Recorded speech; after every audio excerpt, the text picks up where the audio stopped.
Oh, hello there. I didn't see you come in. How's it going, everyone? And welcome to Talking Simulator, where this week we will be continuing our playthrough of Citizen Sleeper. I am Cameron, and you are Chad. That's it. That's all I got. I like this game a lot. I am having an outstanding time with it. This may be my retroactive GOTY 2022.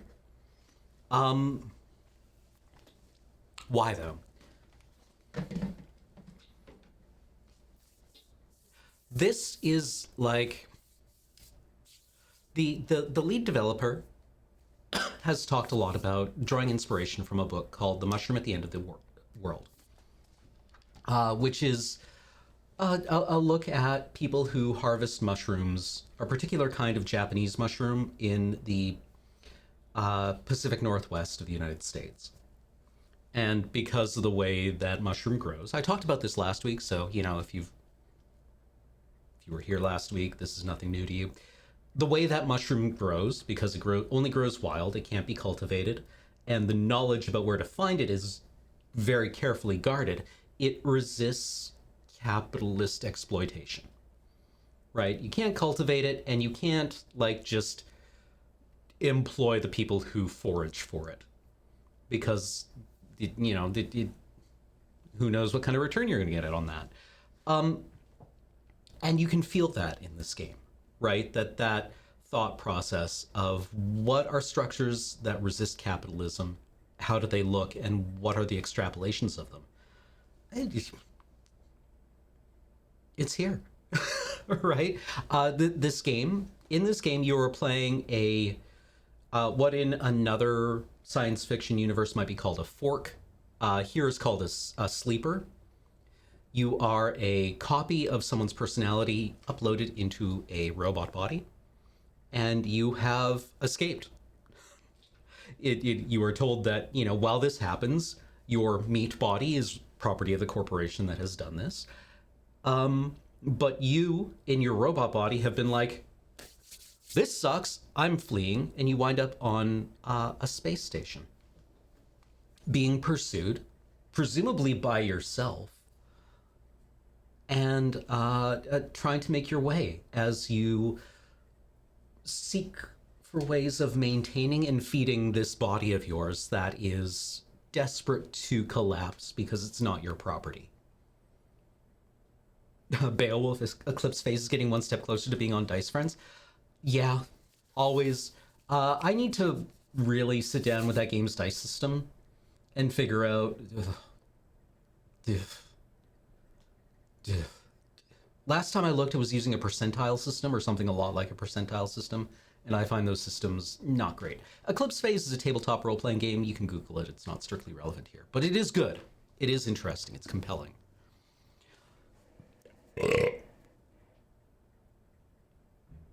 Excuse me.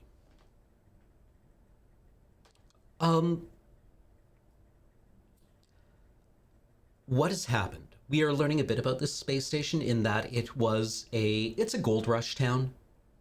It's a gold rush town. It is, specifically, it's a palladium rush station. And then the palladium mining industry for it collapsed. And the dock workers union, I believe, took over. And now it is kind of like a shipyard. But this game really captures the feeling of cities as being stratified over time, right? Like a city will be founded in a place for a purpose, and then the people living there, when that purpose is fulfilled, find new purposes for it. Right? San Francisco isn't a gold rush town anymore. It does other things now, right? The places we build outlive their purpose, or that places we live have a purpose that is elided from us.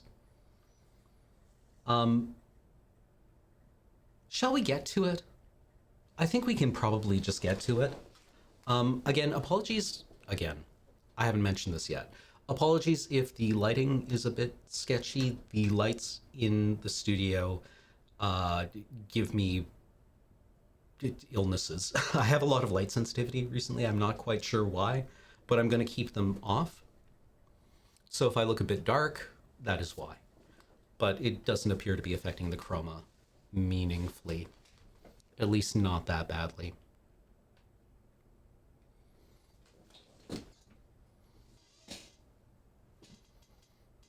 We just have this.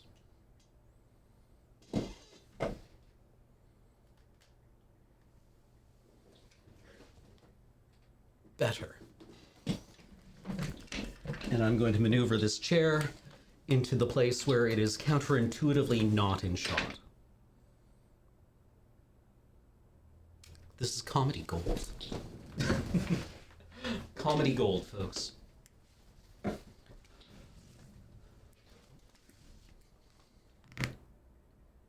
Okay, let's get to it, shall we? Let's fire up the loud, as it were.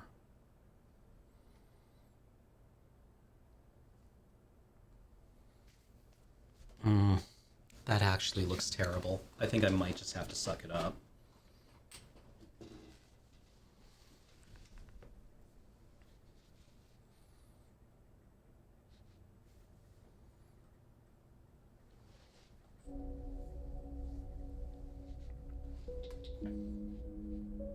I have turned on the lights now, but we're still getting a bit of chromaing at the corners. I might futz with this, because otherwise it will bother me.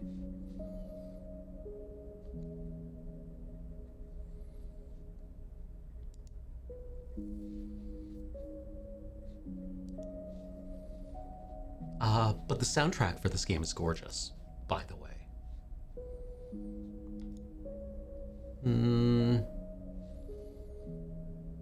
Oh, where is it?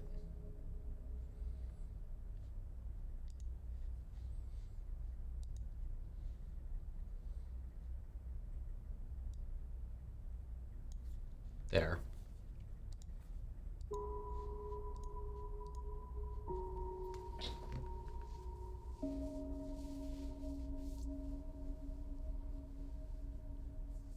Okay. Continue. Oh, and new updates are being put out, by the way. We are an operator. You get to choose 3 character classes. Operator is the hacker class.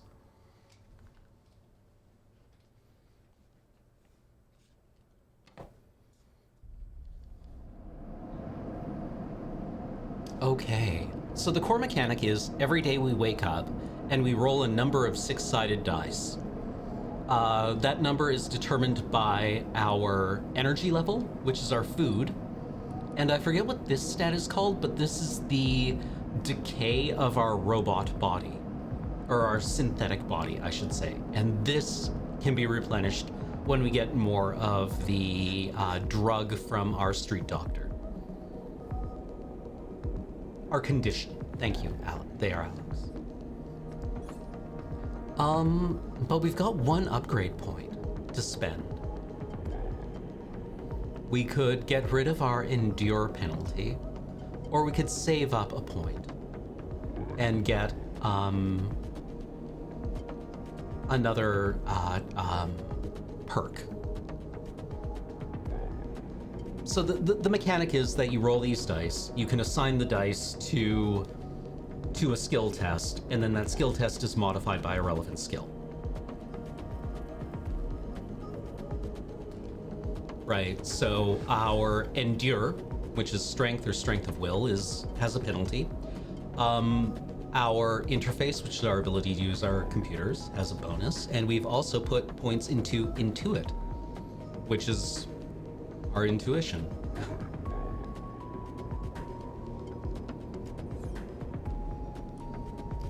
Let's see what we've got here. Also, we have our infosphere view, our hunter view, which is a good place because the hacking minigame doesn't care how high your roll is, it cares what the roll is. It wants you to match a roll rather than to have a high roll. So it's a good place to blow low dice rolls.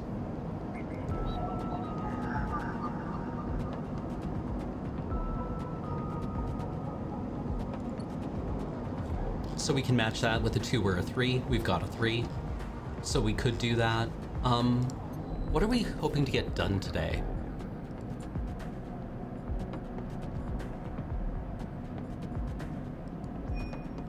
Feng, our friend, has offered to disable the tracking on our system for us, but he needs more time to do it. We've done his task, and we're just waiting for him to, like, figure it out. The Ambergris is this ship over here, which we are trying to get it repaired. And this is the mushroom cook at the stall. We need to bring him new mushrooms, which is from somewhere we haven't gotten access to yet. We have a job breaking ships at the shipbreaker. And then we need to find stabilizer. Maybe Sabine has more stabilizer for us. We need 100 credits to buy more stabilizer. We don't have 100 credits. So we can go and work in Drago's yard to try to get more money.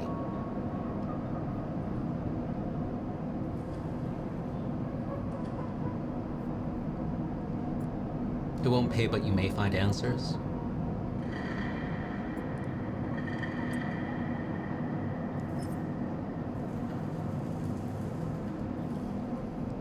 Actually, where do we get our most money?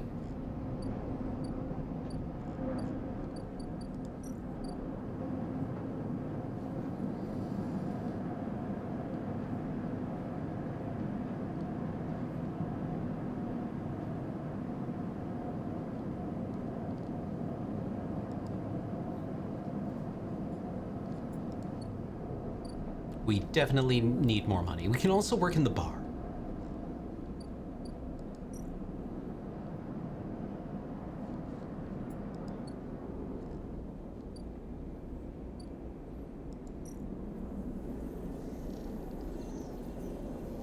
We have our ship mined core.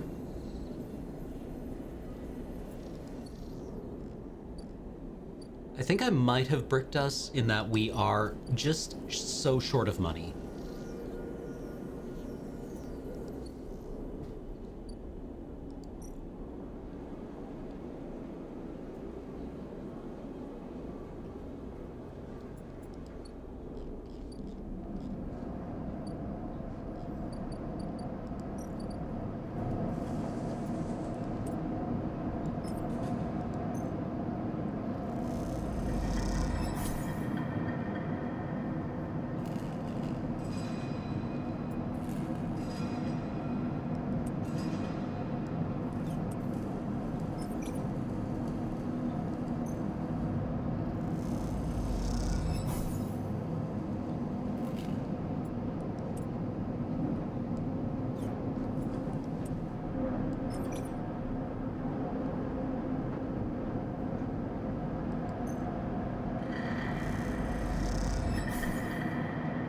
I was really hoping for a critical success that would have given us 2 advance points on Winterlight.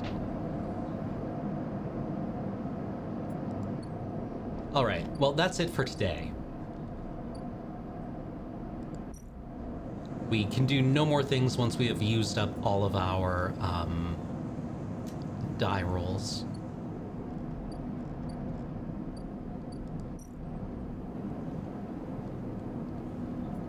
Let's buy some rations.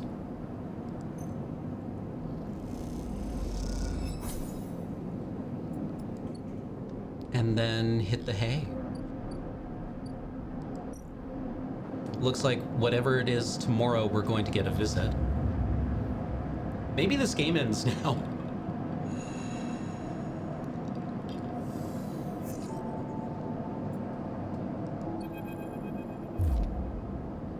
Hold it there, sleeper, comes a voice from behind you. Don't you run. Ah, the bounty hunter. Good. Good. A hand pats your coat down. You know your master's voice. Ethan spins you around. He is wearing a wide smirk and a slick jacket, and you immediately know he is terrible news. You got all the way out here and then stayed put?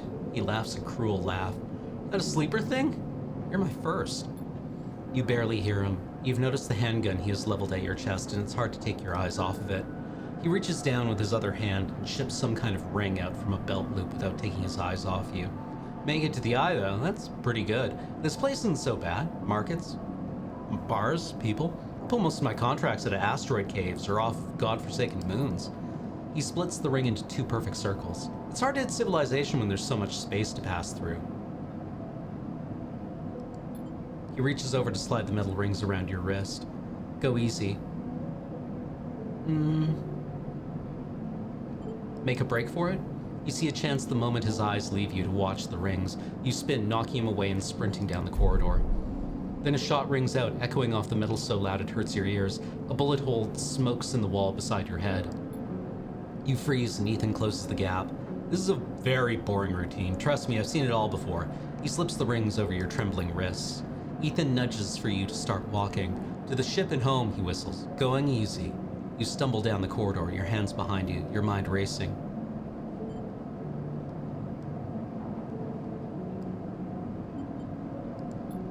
Your daddy's at S&R. They want you home for dinner. Ethan yawns and continues to nudge you down the corridor. Shame to come all the way out here just to head back to S&R right away. That tracker of yours makes us too quick. Was hoping you put up a bit more of a chase, you know? Running battle through the bright market maybe, or a holdout in the low end. There's a few establishments I would have enjoyed checking out while I asked around. You walk on in silence for a little longer, desperately trying to think of a way to escape. That S&ARP tracker will be the death of you. Hey, I have an idea. Ethan interrupts your thoughts. How about on the way back to the ship we stop for a drink? I'm buying. He laughs at his own joke. Although, muses Ethan, I got myself thinking, what's the rush here? Here we are in one of the most lawless joints in the surrogate systems, and we're heading for the exit. He pauses and you trudge on in silence. Okay, here's the idea, starts Ethan. You and me, we make a little agreement. Here are the terms. He turns you to face him. You run or leave or try to abandon the eye, I shoot you. You plot or scheme, you try to kill me, I shoot you. But, he smiles, you come meet me at an establishment of my choice every few cycles and you pay my tab, I don't shoot you. He pauses. You don't pay my tab. He rattles his handgun. You get the idea. Okay then, that sounds to me like a deal. I hate this guy. I mean, the slave hunter. I don't like him. What a controversial take. He stretches. You know, I really thought I was gonna have to kill you, but this is so much better. He clicks something at his belt and the ring's released from your wrists. I'm gonna see if I can find my old stool at the compressor club. Come see me there. He aims the handgun at you, squinting down the sight. Let me just remind you, that body of yours is one big tracker, so don't even think about leaving the eye. I'll know. Ethan turns and strides off down the corridor, slipping his handgun away. The mix of relief and terror you feel is overwhelming. What are you going to do? New drive. Disable my tracker.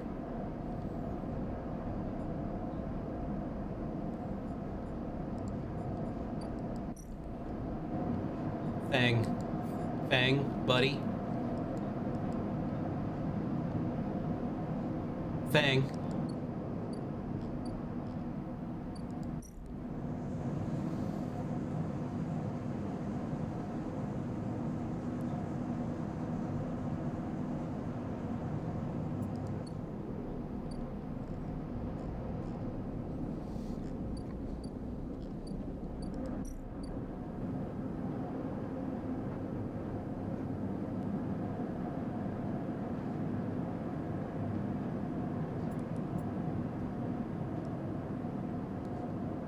But I've got a ship mind fragment.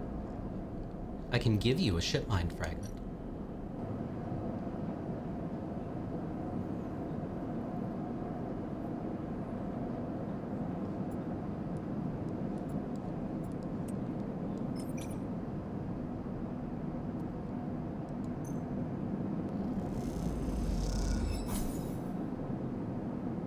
Jesus. For a neutral outcome, we lost all of our food.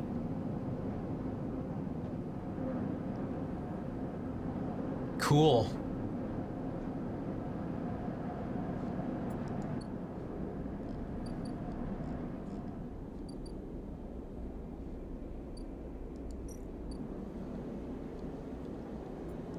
Fungus.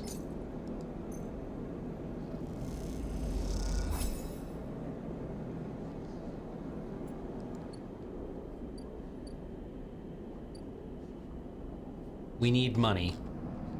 So far, we're down money. This is not great.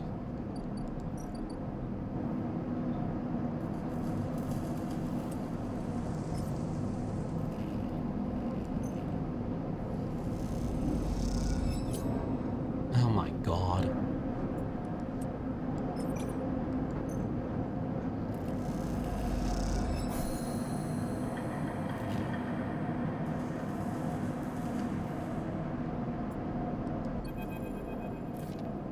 Squeezed into the office at the entrance of the yard, you lay out everything you have on the Winterlight across the metal desk.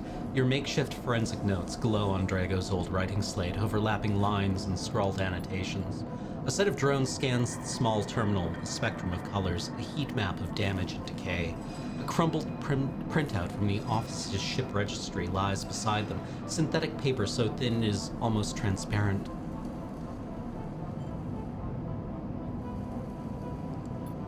A plain list shows the registration history of the Winterlight, the gaps between the entries tantalizingly opaque. Its first registration was a couple of thousand cycles ago on this very station, locked at the central hub. From here, the registry tells the story of a busy ship, one that rarely stayed on station for more than a few cycles and often took on voyages that kept it away from the eye for up to 100 cycles. The Winterlight got little rest. Reactor failure. That is the verdict that anyone would have returned after a cursory glance at these stacked heat maps of the remains of the Winterlight.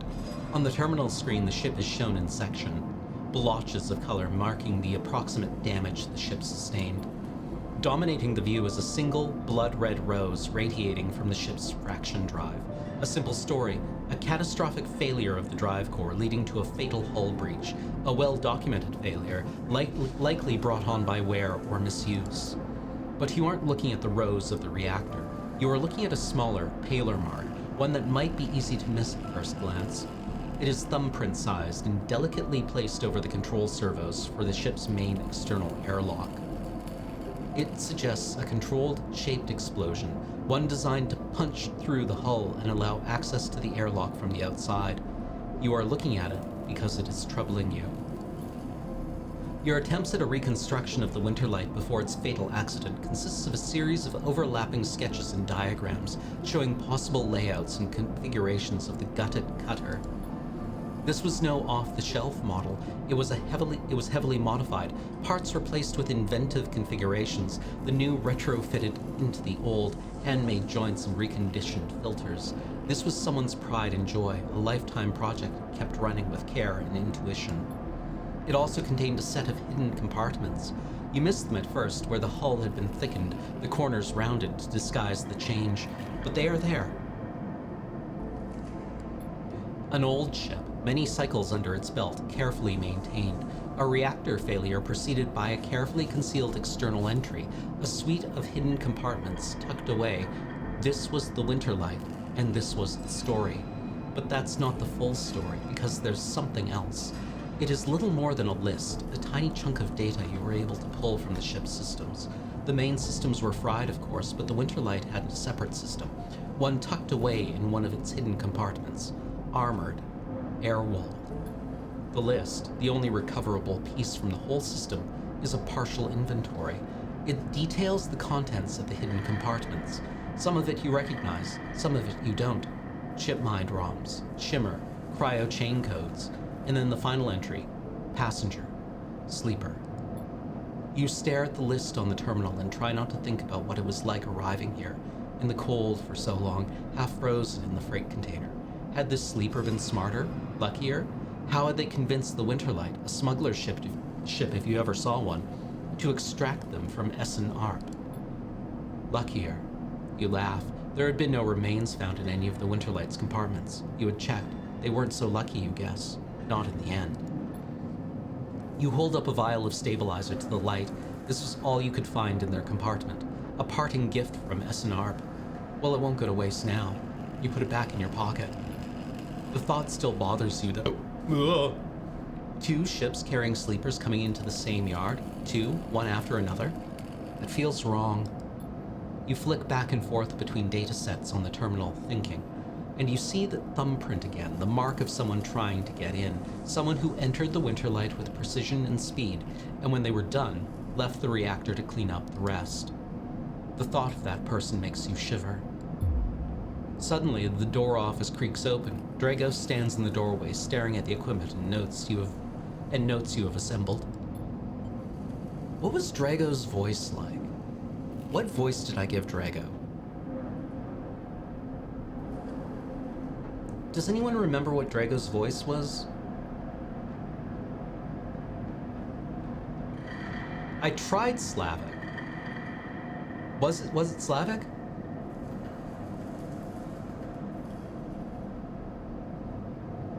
I thought I did something else for him. I knew Feng was Slavic.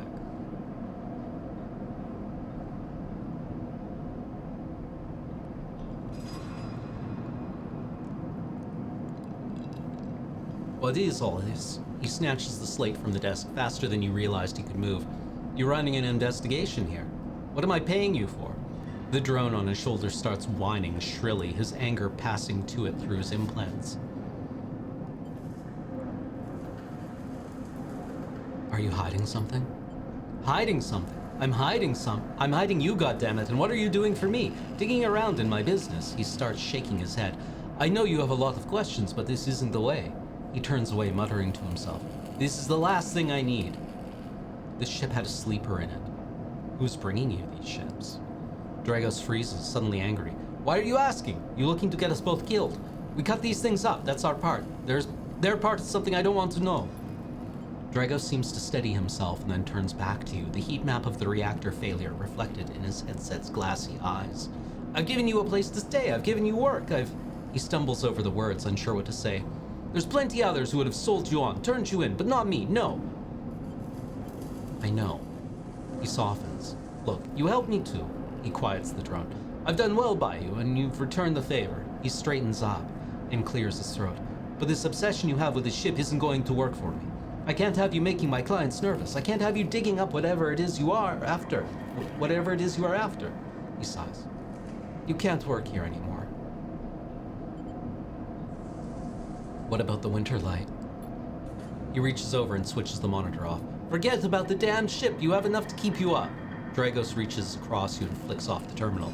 As the light of the monitor dies, a kind of eerie calm falls on both of you. Whatever this was, it is done. You made it out, Sleeper. That means you have to move on. Someone killed that ship and its crew. And you want to meet them? He shakes his head.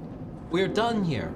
In the dark, Drago's headset glints, and you wish for a moment you could see his eyes and meet them. Maybe then he would understand. You get up from the desk and Dragos gathers the notes, stuffing them into a pocket on his overalls.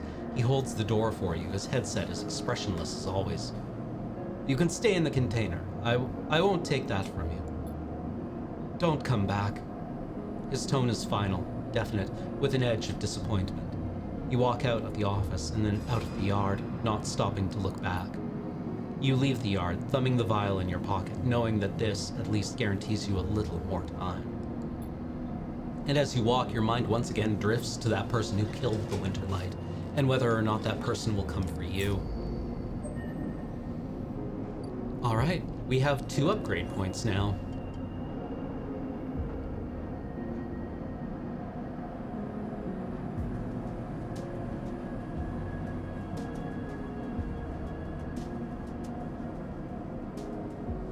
Instant karma?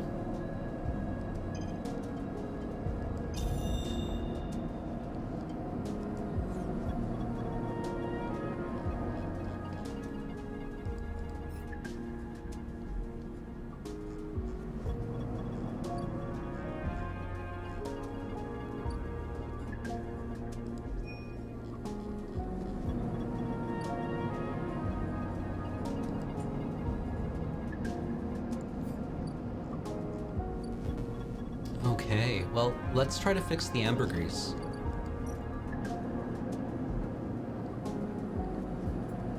Oh, we have no more dice. That was all of our dice.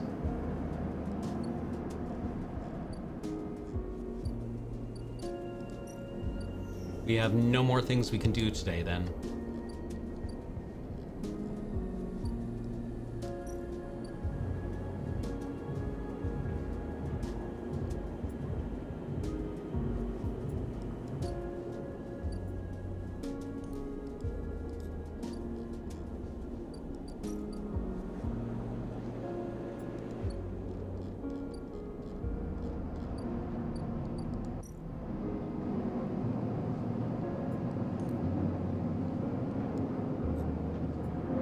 Okay, let's eat and use our stabilizer, and that way tomorrow we'll have full dice.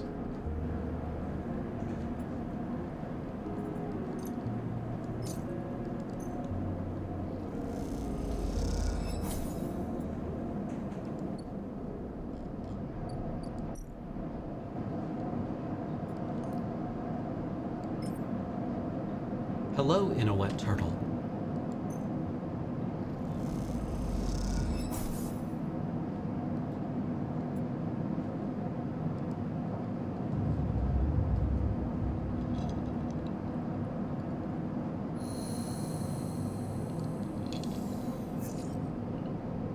Oh,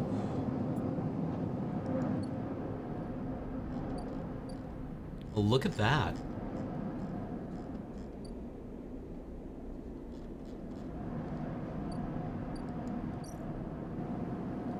Papa's throwing rocks tonight.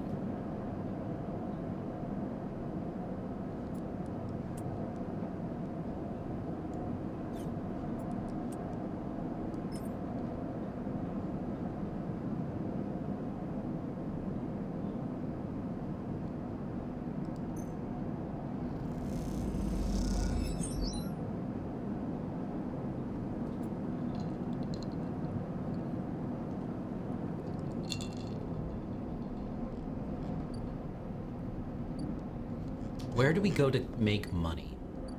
I guess the Overlook Bar.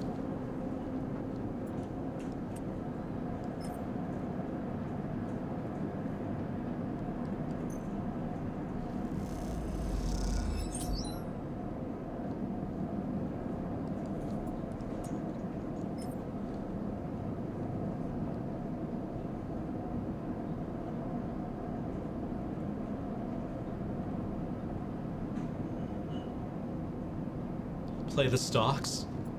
Shall we go play stonks?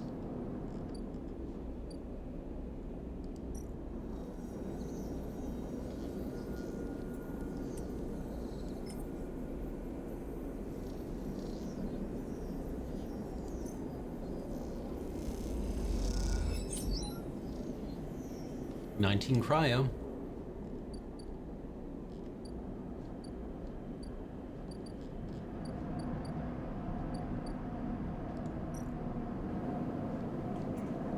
Actually, before we do this, let's see if there's any, like,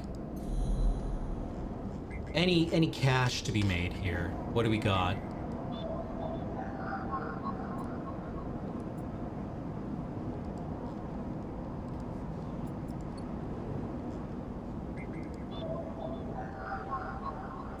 Oh, they all want 3s. Uninspiring. I guess this is the risk of throwing rocks. I mean, we could burn our last 5 and then re-roll our 1 to see what we get. That seems like a potent move.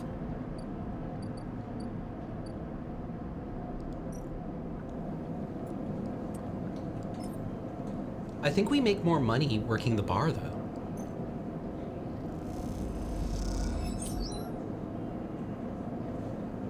No, wait, we only get 15 working the bar. But we do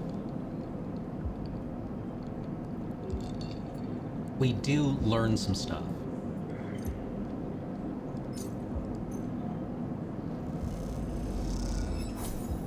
Okay. We re-rolled a 1. I guess it was meant to be. Um, is there anywhere we can put a 1 that will do some work?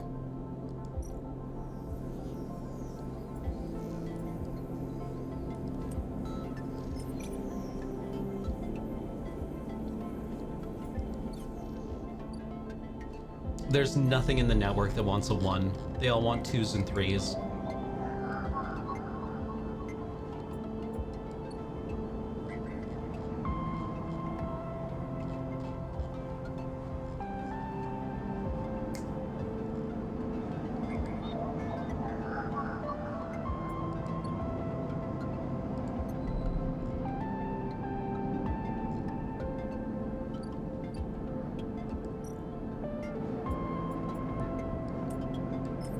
This is fine.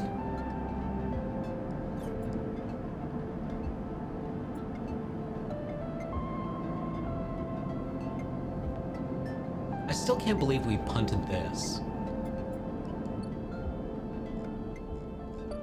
That feels bad.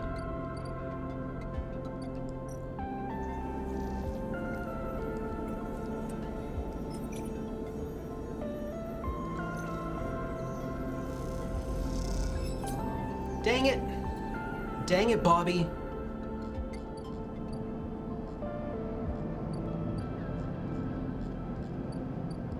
Dang it, Bobby!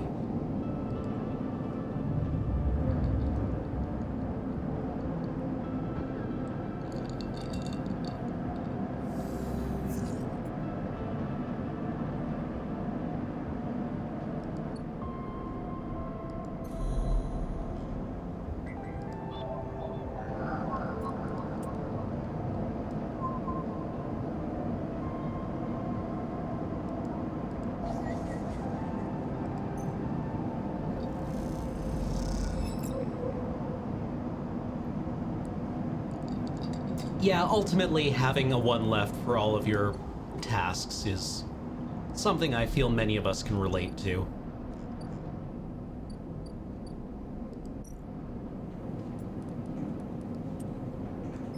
Well, let's go be charming. You gotta feed the monkey. You know what? Let's feed that monkey.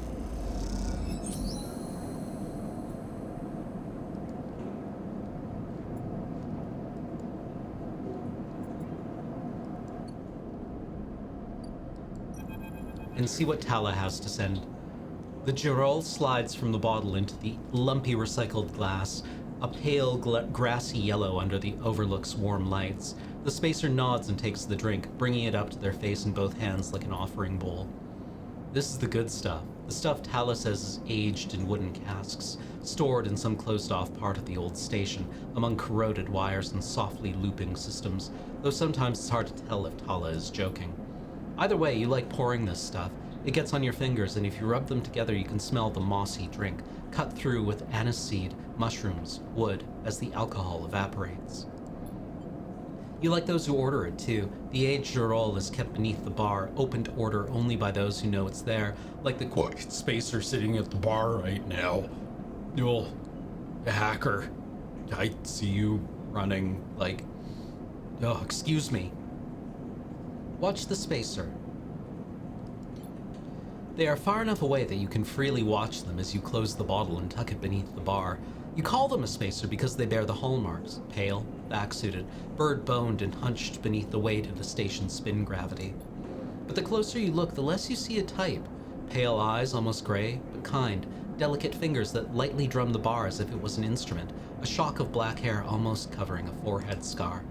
Scars are something you have learned to value. They are what marks out your body from the hundreds, maybe thousands, who knows, of similar models that rolled out of S&ARP's biolabs.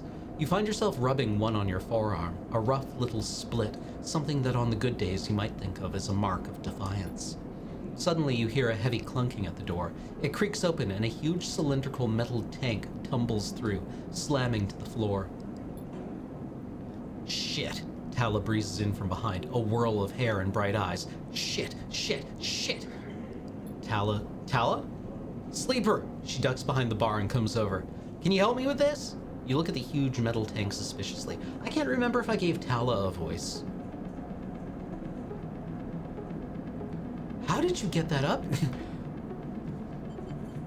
I always want the reply to lines like this to be, it wasn't easy. You know, Big Trouble in Little China. Egg, how'd you get up there? It wasn't easy. Tala puts a hand on her hip. Are you gonna help me or what? You come around the bar and get to one side of the tank. Okay, says Tala. On my count, 1, 2, 3. You both heave the tank up to standing, somehow. You hold it in place, struggling to keep it steady. Tala? In the back, comes a voice from behind the tank. Somehow you manage to lug the huge thing into the back room where you place it in one corner, dwarfing the rest of the contents in the cramped space. As you do, you hear a crunch. You stand back and look at the expired rations oozing out from beneath the tank. Oh shit.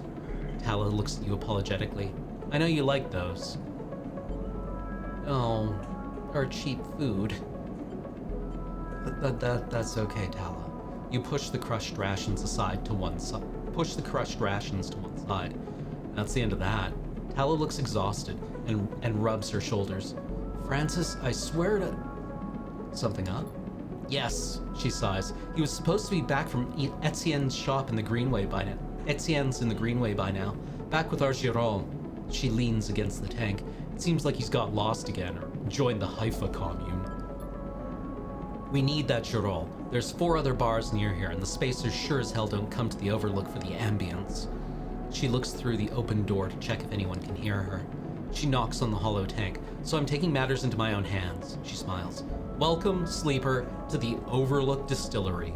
You look around the dank back room. You must be joking. She gives you an unimpressed look. Where's your imagination? This'll work. I might need some help, though, she shrugs. You up for it? She knocks on the tank again. Could be fun. Do you know how to create ethanol rather than methanol, Tala?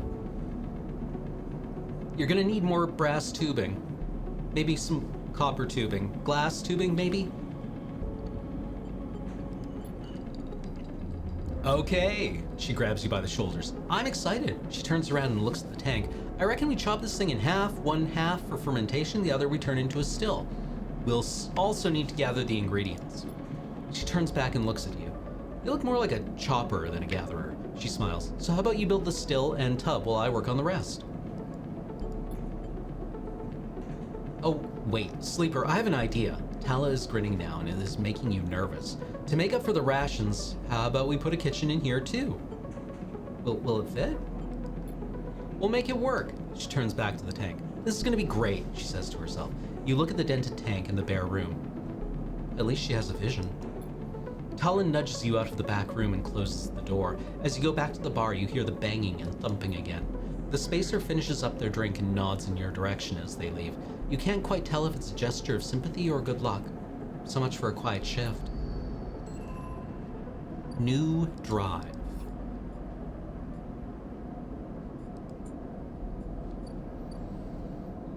How do we help set up the distillery? Build that still. Duh.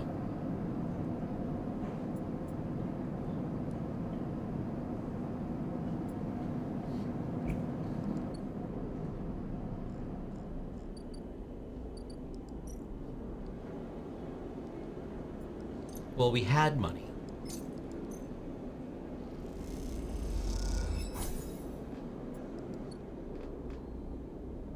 Oh, well, welcome, Mr. Doom. Of the New Zealand Dooms?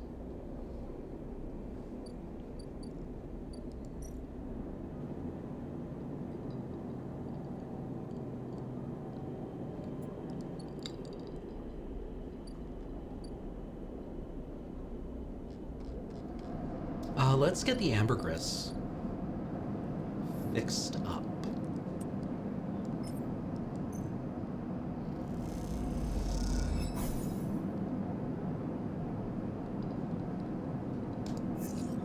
A 3, huh? Well, that's less compelling.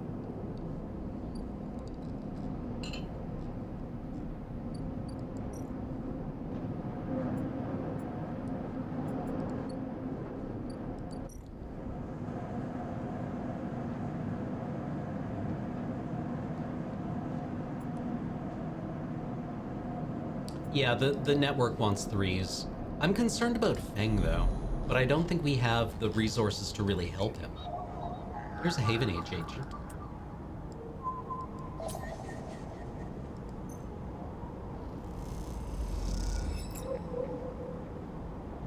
We have so many datas and keys.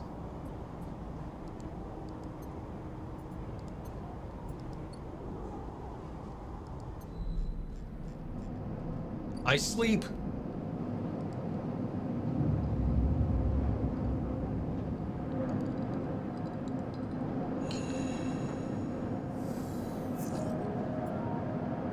We're having some good rolls lately.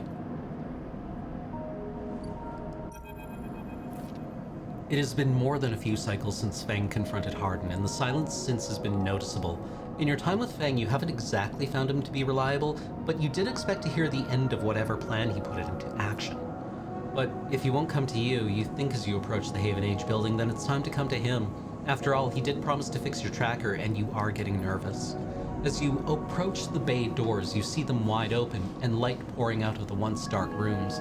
Stacks of servers and terminals sit outside the bay, suddenly robbed of their mystery by the bright flood lamps. A figure in Haven Age security fatigue steps out of the bay as you get closer, carrying a stack of hardware. As you get closer, you see the security officer taping up machines from Fang's stash with what looks like hazard tape.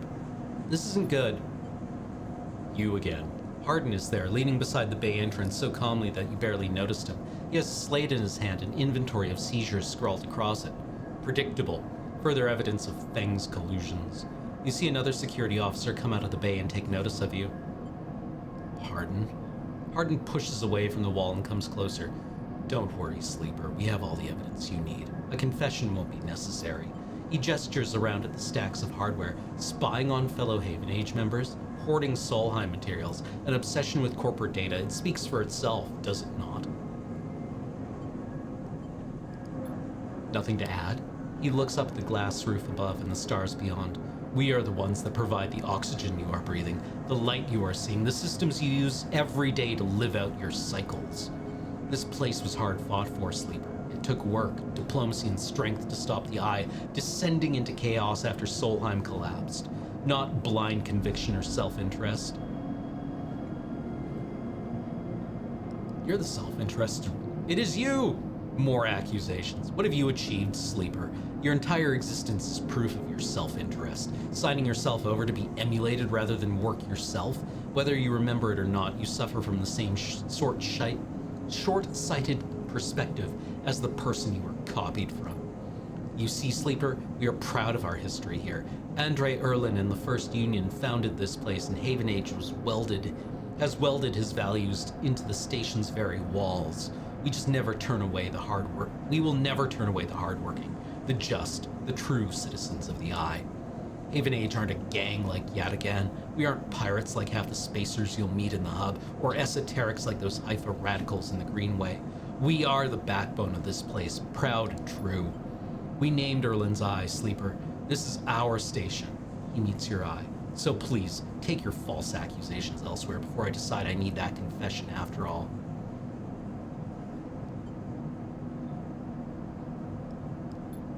I'm not afraid of history, Sleeper. We are making it here, cycle by cycle. He smiles. If you have any pride, you'll give up Fang the moment he contacts you. You know where to find me. With that, Hardin turns his back and walks towards the security officers, ordering them to continue the clear out. As they do, something catches your eye among one of the server stacks. A crumpled, hand-printed box of synthetic chewing gum, a penguin character grinning from the brightly colored card, and scrawled onto it, a speech bubble reading, "Take me to Tambor." You carefully pocket the box, making sure no one is watching, and then turn away just as another stack of servers is wheeled out of the bay. What have you done, Fang? And where the hell is Tambor?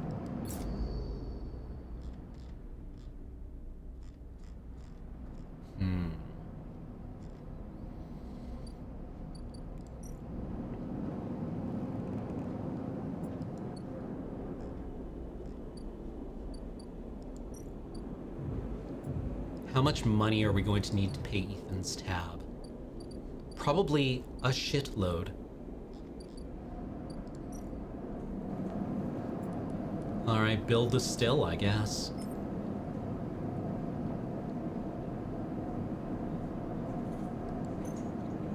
Hopefully this only takes 1 energy. Oh, well then.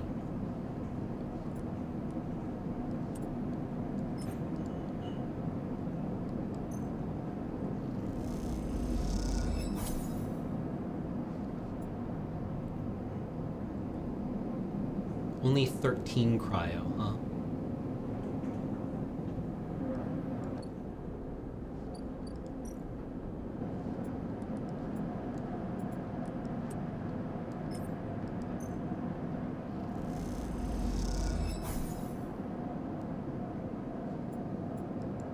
Oh, is that it in Ep2? Okay, thank you.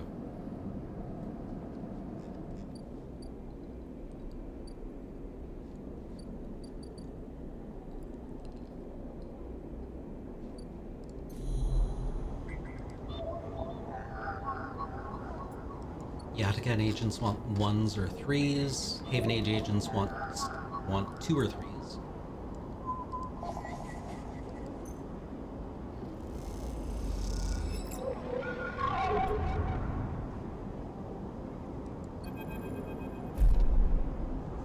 Those familiar threads wrap around you, bind you, test you. Entities, submit. Hunter's strange head bobs in your vision. Your ally in the sealed dock cannot save you.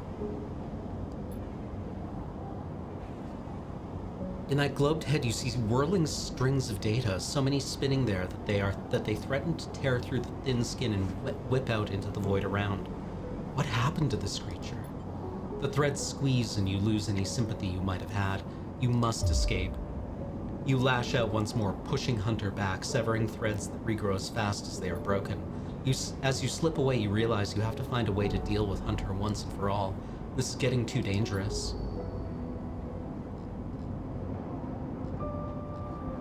What was that line about?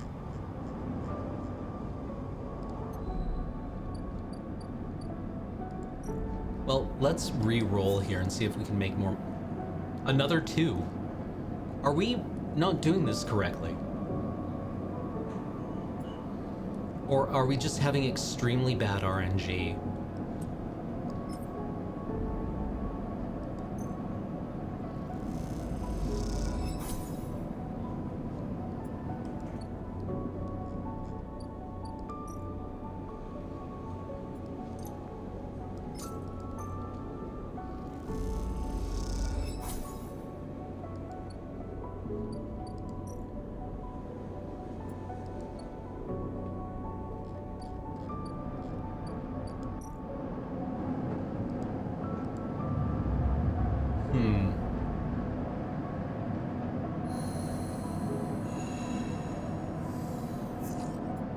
Ugh.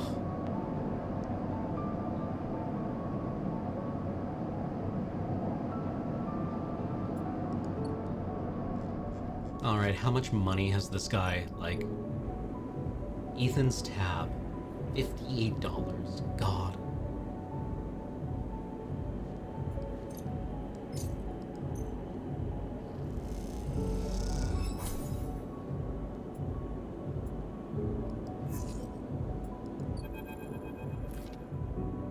I can't believe he just did that. Ethan's mocking laugh comes from along the bar. You look over to see him leaning across it in a pool of light, empty glasses and spilled drinks glinting around him. It's always dark in the compressor, but this cycle the place is packed, a load of spacers mixing with the locals. Usually they run. Ethan spins a glass on the bar, or they go spend their savings on some local heavy I have to put down. They don't pay. Ethan gets to his feet. The glass falls and smashes, but he doesn't seem to notice. You think that's it? 1 round of drinks and we're even? Sleeper. Come on. His hand comes to rest on the butt of his handgun dangling from his chest holder. What's wrong with you? Ethan laughs hard and the people around him turn to see what's happening. You think this is on me? I think someone in your position might have a better idea of how this all works. I'm a freelancer, Sleeper, just like you. We both signed a contract with S&R, didn't we? The difference is that my word means something. He closes the gap, stumbling a little. What'd you think? You could just run away from your contract? Your debt? You could just steal that natty little body of yours and take it for a joyride? Play human for a cycle or 2? I'm nothing like you. That's what I'm saying. Ethan is addressing the bar now, having noticed the attention from the other patrons. You are a coward. I'm a professional. Though I should thank you, Ethan nods, his head heavy, for giving me such an easy job. I'm used to outlaws, you know, real bounties. If I knew catching sad little escapees like you was so easy, I would have changed clients ages ago. Someone shouts from the back of the bar for Ethan to shut up. He holds up a finger in that general direction without turning around.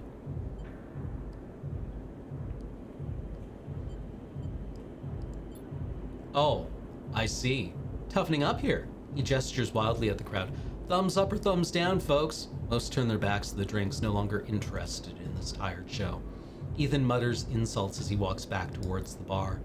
Ethan sits heavily back down on a stool and searches through his glasses for one with something left in it. The thing is, Sleeper, I can find you anywhere. It's actually wild that you haven't figured it out. That body isn't yours and it will always betray you, no matter what. He finds a glass and downs the contents. So please, go. I'll catch up with you whenever I need another. Excuse me. He laughs and taps the bar for a fresh drink. Look at yourself. Give it up, Sleeper. I'm done teaching you for today. He settles his head on the bar and closes his eyes. I'm sick of you. Go find a job. You turn on your heel and are out of the cloying dark and the sweat stench of the compressor.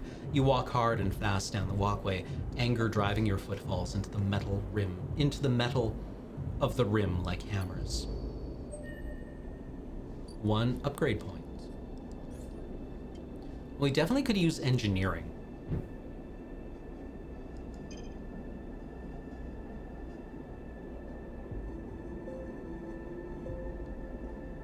We're doing a lot of engineering.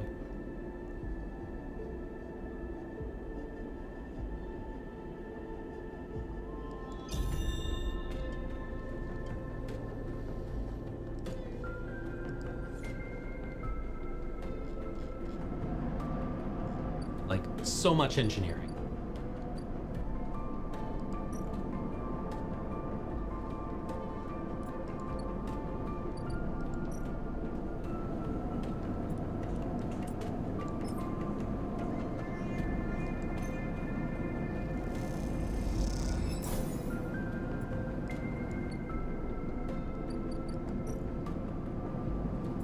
Let's re-roll. Or no, have we already re-rolled?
All right, it's time to take our first break. So let's do that, and then we'll be back in about 5 minutes to play more Citizen Sleeper.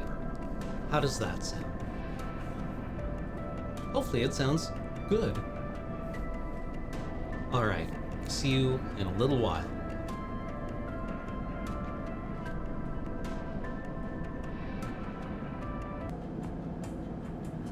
Hello everyone, I return. Hope you're having a good time. I'm having a good time. So yeah, Ethan seems like a character who has a complex series of rationales for why he is the way he is. You know, I'm sure everyone is going to turn out just fine. But right now, like, Ethan seems like a valuable reminder that villainy is not always complex. Right? Uh, Sometimes our villains are just assholes. Right? Like, I think a lot of fiction wants to explore why villains are the way they are, and that's interesting, right? How do people wind up doing the things that they do? How do they deal with the consequences of the things that they are? And, oftentimes people have like very interesting reasons for doing the things that they do. And sometimes they do them because they like hurting people. Sometimes they don't care about the consequences of what they do, right? Sometimes it's just like, no, I mean, I'm not thinking about it really, right? Like, we're all participating to various extents in low tier villainy, just existing in this world. And, grappling with that all the time sucks. Right? Like, I've got this phone. Sure, it was mined by children in Central African Republic who were enslaved in a mine.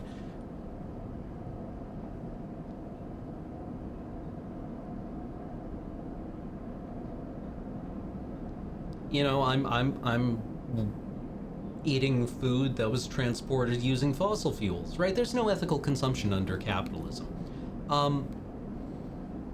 But that's different than being a slave catcher. I feel. Maybe that's me rationalizing away my own bad behavior.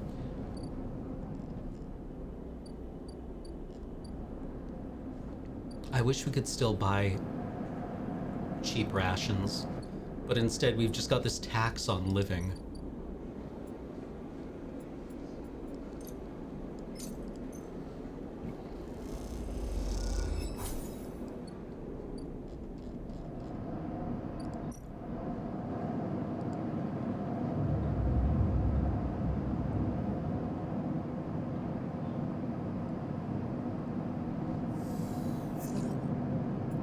Ugh, that's not great. That's better. Ooh, I like this music. All right, well, we need cash.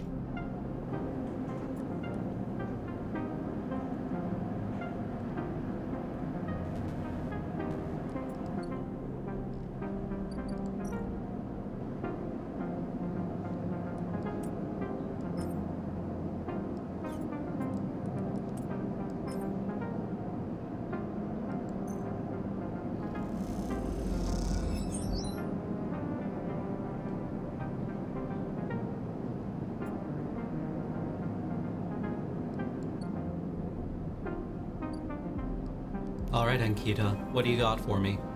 Ankita is crouched in the computing core of the ambergris, sweating to her... Ambergris? I guess it's ambergris. Swearing to herself when you enter. Sweating to yourself is something else. She doesn't look up. These shits completely ruined the core's connector when they cut it. She holds up a thick fistful of ragged wires. The ship mine they ripped won't even be usable without replacing these. She throws the bundle of wires across the room. Amateurs. Who took it? She stands. If I knew, do you think I'd be waiting around in here rather than out there with my boot on their neck? She sighs. Yet again, some spacer crew? No way to know, but they got in with one of my crew's access chips, so they either killed him, robbed him, or he was in on it. No good options. No good options. Ankita climbs out of the cooling well where the ship mine should be, the space suddenly crowded with her on the same level as you, towering over you as she stoops beneath the low curved ceiling. Come on, nothing to be done here now. She leads you back through the guts of amber, though you could find the way back yourself. The repair process has left you familiar with the cutter's idiosyncratic layout, all diagonal angles and bundled tubes. Walk in silence. Hums and groans grow and fall as you pass. You reach out and touch the ship gently. You've started to grow an attachment to Amber. Ankita glances at you. Something up, sleeper? Thinking about Amber. Ankita softens. Funny to hear you use her name like that. She pauses. Not bad, just funny. We've been through a lot together, me and this ship. I'm glad you see why she's special.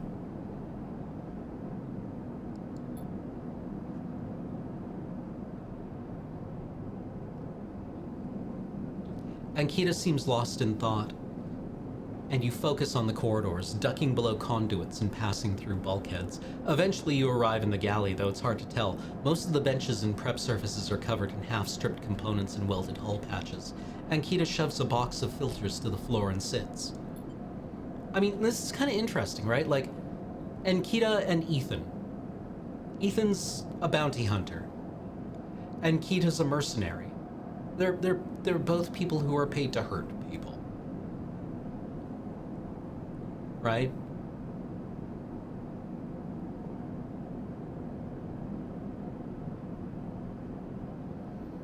Yet, Ankita is mommy, and Ethan is a piece of garbage. Who can say why? There's no way around it. She starts out of nowhere. We need a new ship mind. I can salvage one. I like your confidence, Sleeper. Maybe if we check the ord exchange or speak to some scrap... I literally have a ship mind with me. She rubs her forehead. It seems like I'm about to do something very stupid, but hey, I came here, didn't I? Why not make a run of it? She fixes you with a hard stare. Sleeper, you're all I've got. No crew, no friends, you're it. She looks uncomfortable. I appreciate the time you've put in on Amber, and I'm sure she would too if she could. What I'm saying is if you screw me on this, I will kill you. She leans over and hands you a stack of chits. A big stack of chits. You don't dare to count them. Get me that ship mind, Sleeper. Don't make me regret this. But, look, just get out of here before I change my mind. You slip out of the galley and head back toward the main lock. As you do, Amber growls and creaks like a caged animal. You reach out a hand to calm her. Time to find Ankita a ship mind. Somehow. Oh look, I found one.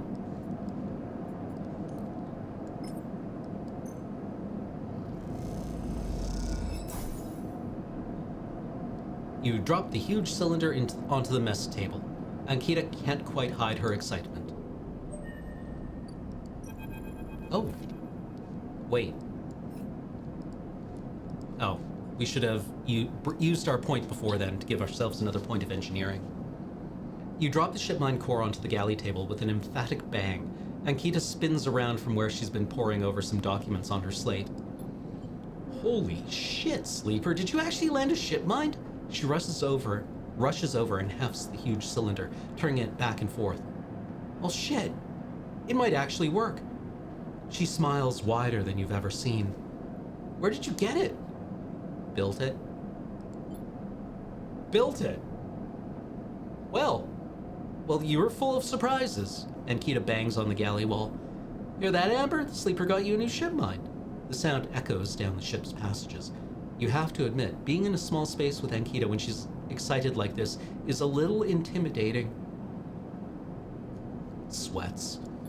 Ankita puts the ship mind back on the table. I'll start the process of fitting it as soon as I can. I might need your help with some of it. She heads back toward the counter to grab her slate. This isn't the only good news today either. Looks like my good karma is finally coming in. She throws the slate onto the table and spins it so you can see the screen. Take a look at this. You see a list of names and numbers, nothing that exciting, along with what looks like a transit timetable. I found them. Found who? My crew. She points at a name on the list, or more specifically, Ashton Cade. It was his pass that was used to access Amber and slice the ship mine. I thought he might have been killed or robbed, his pass stolen, but it turns out he crossed the Founder's Gap the very next cycle. Founder's Gap? That big rift in the station. You can't cross it without Founder's Ferry. She leans back in her seat. I know some of the crew over at the ferry. Old mercs. Used to run an outfit I worked with. I saw them in the Overlook, and they mentioned they saw Ashton crossing. I checked the manifests, and there he was.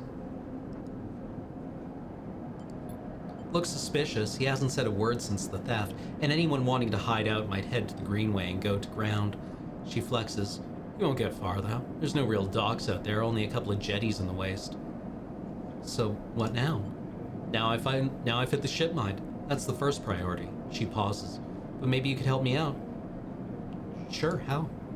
It's like this. I head over there, especially in Amber, he'll spot me a mile off and go underground. He'll find a way to slip the station or he'll bury himself so deep in the waste no one will ever find him. But you, Ashton doesn't know you. All I need is for you to go there and sniff around. Not at the commune, not the stacks. He will have gone to the edges, the margins, the wild places. That's what Ashton likes. You see him, you locate him, ping me on this. She hands you a comm earpiece. Seeing as this is merc work, I'll be happy to give you merc pay. She shifts in her seat. The thing is, I haven't got much left. So how about I tell the boys who run the ferry to give you a discount? I know it's not much, but once I grab this coward, I'll pay up. 200 cryo, nothing less. What do you say?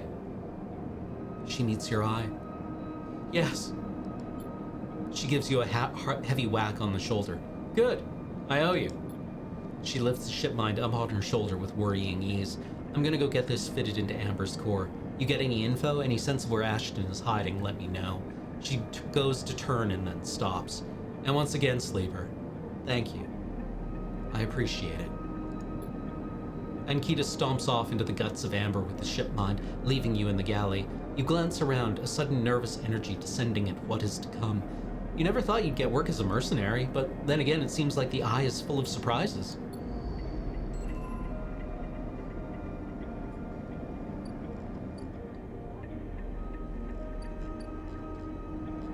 Okay, well, where's the ferry?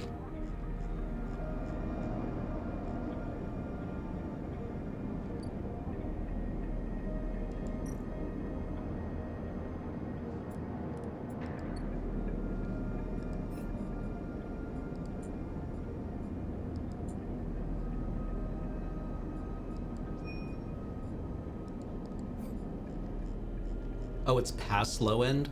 Ugh.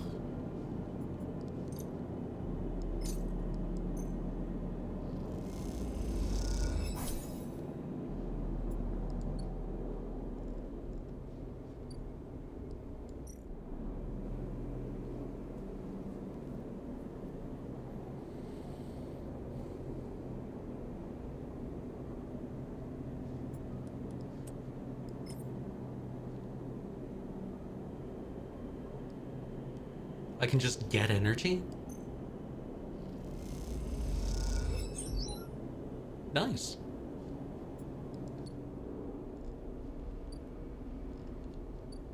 Mingi Express, noodle factory and delivery.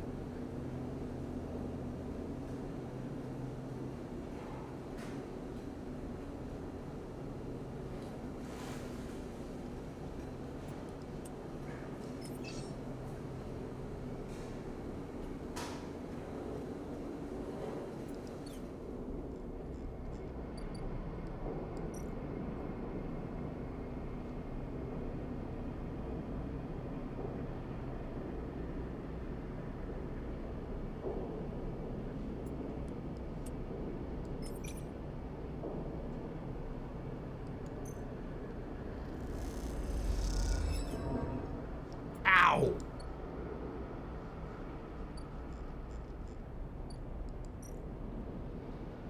100 credits.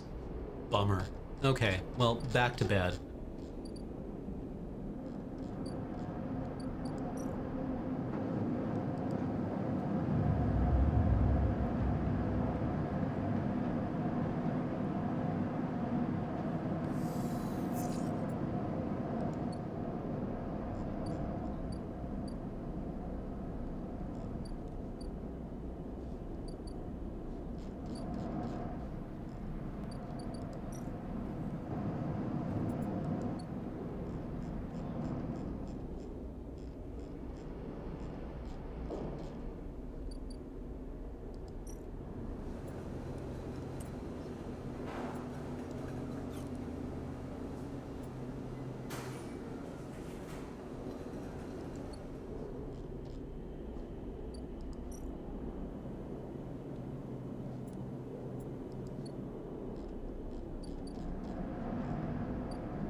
We need to make money.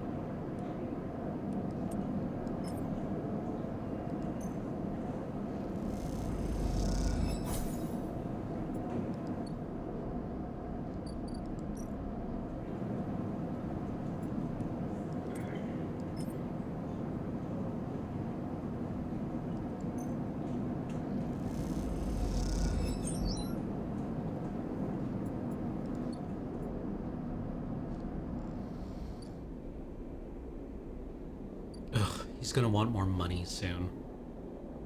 We just need so much more money.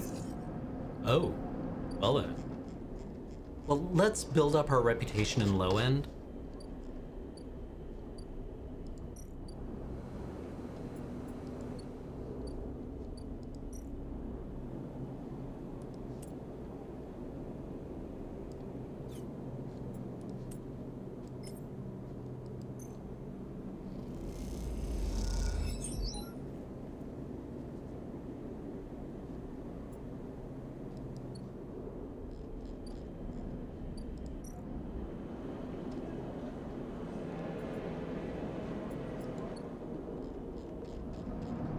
We should be okay for 3 dice for one more thing, right?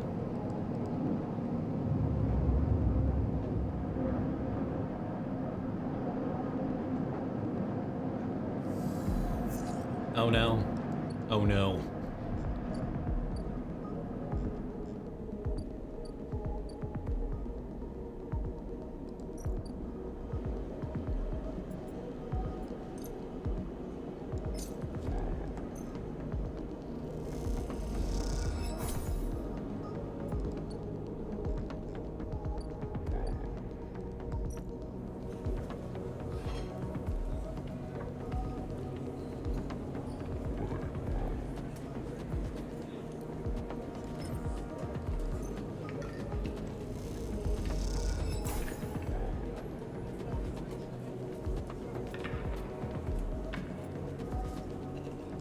Oh, we can hack Haven Age here.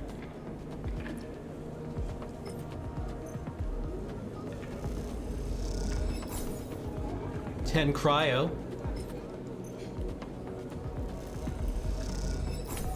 10 cryo.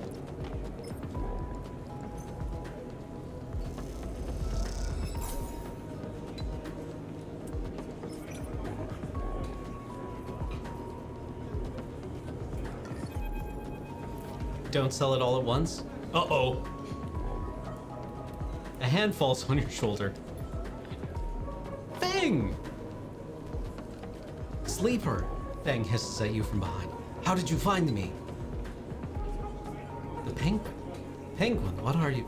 He thinks for a second. Oh, do you mean he mimes throwing gum in his mouth? That wasn't meant for you specifically, but he cringes. Look, doesn't matter. Come, let's sit. Fang guides you down a set of stairs to one of Tambur's lower levels. The Teos is stacked with curved mezzanines, all connected by a central atrium. These levels are filled with makeshift booths and bars, and conversation bounces busily off the metal walls. Fang sees you looking around. This place used to be a fuel tanker's main drum, hence the name. The Teos' part is a bit of misnomer, though. You can get anything the eye offers from this place, but real tea isn't readily available. He picks a booth. Itself fashioned from some old salvage tank or container lined with spongy insulation foam, and collapses into it. He looks around furtively. Don't suppose you've seen any Haven Age types. They don't usually come out this far. Only you? Ha, not anymore, I'm afraid. Suspended without appeal. Turns out Hardin has someone's ear. He grins. Doesn't bother me, though. It shows we hit a nerve back there. He picks a scrappy hand-scrawled menu from the table and tosses it over. What are you drinking? Look at the menu. Thing is right. The menu is ridiculous. There's at least 10 different infusions, most of which you can't make out, but the paper is dominated by an extensive complement of esoteric alcohols and cocktails.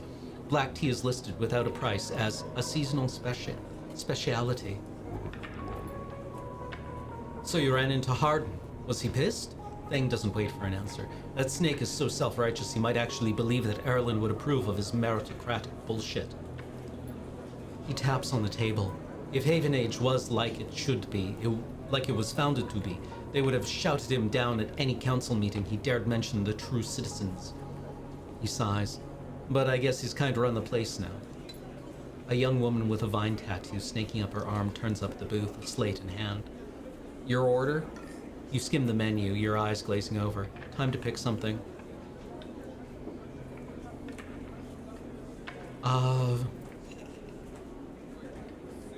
Oh, I'd like a Girol, please. Fang taps the table to order the same. And you? And you? She begins, looking to Fang, but when she sees him suddenly she stops. Fang shrinks a little. You're supposed to be working. This is your shift. He grins sheepishly. You work here? Fang waves you to be quiet. Look, Jenna, let's just say this is my break. My friend here has been through a lot. Jenna looks between the two of you. Ha! Fang doesn't look pleased. 2 minutes. Two minutes, says Jenna, pointing at Fang.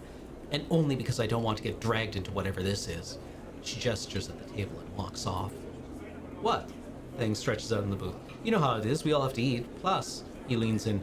This is the best place around here to find a person you might be looking for. Ooh. Remember that web of connections that Hardin pinged the moment we confronted him?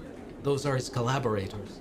And if we want to understand what a Solheim executive might be getting up to on the Eye, those are the people we have to find. Fang is almost whispering now. There's a couple of them I suspect are in Low End. And, well, almost everyone in the Low End comes through this place at one time or another. He brings a modified slate onto the table. I've set this up so that when anyone with the network signature I'm looking for comes into close proximity, it will mark them. And once they are marked, we can break through their access protocols and get at the good stuff inside. We just have to find them. Find them first, hence me moonlighting as a waiter. Suddenly a smile grows across his face. Wait, I have an idea. Oh no. Look, I can't cover enough of the Low End on my own, and so far I've had no matches in this place. With two of us, we can cover more ground. What are you getting me into? Well, Fang has a hangdog look. We need to get you out and about in Low End, and in close proximity to as many people and residences as possible. And it turns out my friend Mingi needs some help with deliveries. As in Mingi Express? So you already know him. Perfect. Fang places a tiny receiver on the table. This connects to my slate and runs the same marketing protocol if you get near any of our targets. So all you have to do is take some delivery shifts for old Mingi, and soon enough, we'll have the place covered. Fang, don't give me that. You think I like working here? And I thought you could use the tips. He grins. We are in this together, right? Are we? Yes. You think Hardin is happy to have you wandering around the place? He might have let you wander off for now, but I'm sure he has his eye on you. This is on you too. Fang slips his slate back under his clothes. Just head on up to Mingi Express, take a delivery shift, and we'll see what shakes up. You manage to find anyone and extract any data, bring it right down here to me. They have me on double shifts, so I shouldn't be hard to find. Jenna walks past, carrying a tray of drinks, and sharply catches Fang's eye. I don't think she's bringing you a drink. He stands. I think it's time we called this meeting to a close. You grab the receiver from the table and slip it into a pocket. See you soon, sleeper. Stay safe, Fang adds, before turning and walking off towards the bar, whistling as he does.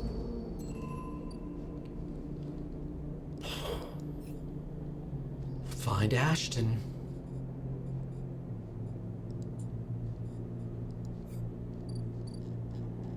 We need to buy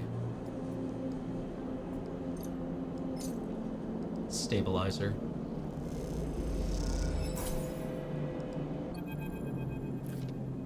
As you quickly leave the surgery, eager to be away from Toshiro's glare, you notice something wrapped around the stabilizer vial, clutched tightly in your hand. You open your hand and a thin film marked with holes and sigils unrolls from around the vial. At one end, it has a hard metal strip, a handle. The metal handle is worn and pitted, but you can see a set of numbers imprinted onto it. 207-F. And then crudely scratched into the handle at some later date. Low End. You hold the cloudy film up to the light. It is perforated with an ornate pattern of holes. You can make out a word among the markings. Passkey. Is this an entry key for somewhere? For a moment you consider going back to the surgery to return the key and then quickly think better of it. Did Sabine want you to have this? Or is Toshiro passing on a message? Time to head to the Low End and find out. Upgrades. We have 2 points.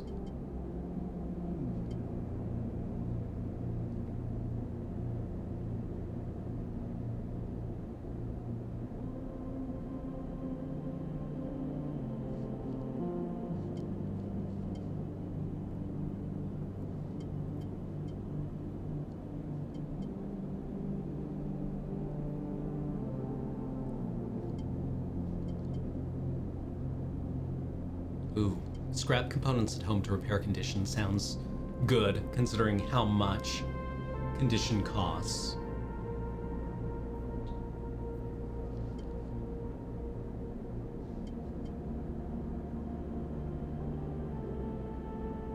Will we have many more engineer actions? I suppose we can always work at the shipyard. We need to build the restaurant.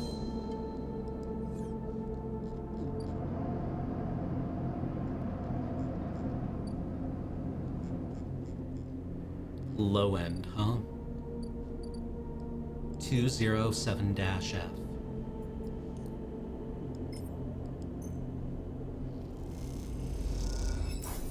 The lock clunks open, the metal door swinging inward into the dark. As you push the door open, the automatic lights flicker on inside the apartment. They reveal yellowing plastic panels, the curved shape of wall-mounted utility units, the detritus of a routine life arranged on every surface. You step inside, clicking the door shut behind. The amber light of the aging fixtures glaze everything with pale orange. The work surfaces hold a variety of objects, indistinct in the dull lighting. A pale blue light drifts from a doorway at the end of the room. Smudges through the thin layer of dust suggest a recent rare and hurried visit. They trace a path to the water dispenser, the auto wash, then to a cabinet still half open. On the shelf sits an empty pill case. You cross the cramped utility room with its auto wash dispenser's water closet towards the doorway. Through the doorway is a dark, warm room, lit only by the faint glow of a terminal screen. A bunk is tucked into the wall, the blankets ruffled. A wall desk glitters with rows of vials and containers. A briefcase lab sits open, loaded with rows of reagents and compounds you do not recognize. In comparison, this room is clean, ordered, controlled. As you approach, there is a crackle from somewhere in the dark. Sleeper? Sabine's voice shakily echoes through the apartment. Welcome to my home. I'm sorry I can't be there. I've had to make alternate arrangements. You hear rattling noises, static. I was able to record this message, but I don't dare show my face. Something is happening within Yataghan. I no longer trust them. Their voice becomes distant, slipping behind the background noise. I have something to ask of you. I want you to get me out. Yataghan was supposed to hide me, to protect me. After everything happened, I was desperate, and then after that, I was too tired to care. A noise like waves passes over the recording. But I'm done with them now. I want out. Screw the debt. But I need insurance, something I can hold against them. I have my suspicions, but I can't be sure. I need information, and as you know, you need me. A pause, something clicking in the dark. This isn't a threat. You have to understand my position here. Another pause. I know sleepers. I have been here before. I can help you, but not with Yataghan's noose around my neck. Get me data. Get me information. Get me something that I can use against Yataghan. Then I can get out, and you can get what you need. Please, waves of static cut into Sabine's voice. Bring it here to my terminal. I'll get to it when I can. You look around the tiny room and try to imagine Sabine living here, working at the desk, sleeping in the bunk, blinking into the terminal after dark. The recording cuts to static, filling the room with its white hiss. Then silence. You sit in front of the humming terminal and hit a few keys. Sabine has left an access port open, but the rest is encrypted, locked away behind passcodes. It seems Sabine might not trust you as much as they want you to think. Who does Sabine need to hide from? And what debt do they owe to Yataghan? You try to assemble the pieces, but too many are missing. The only thing you know is that without any stabilizer, your body will die. You glance at the briefcase slab on the desk, its glassware glinting in the dark. You turn away and leave, the door clunking shut behind you. Back in the corridor, you notice the scrawled graffiti of a blade on the opposite wall. Yataghan. You feel yourself being drawn into something you don't quite understand.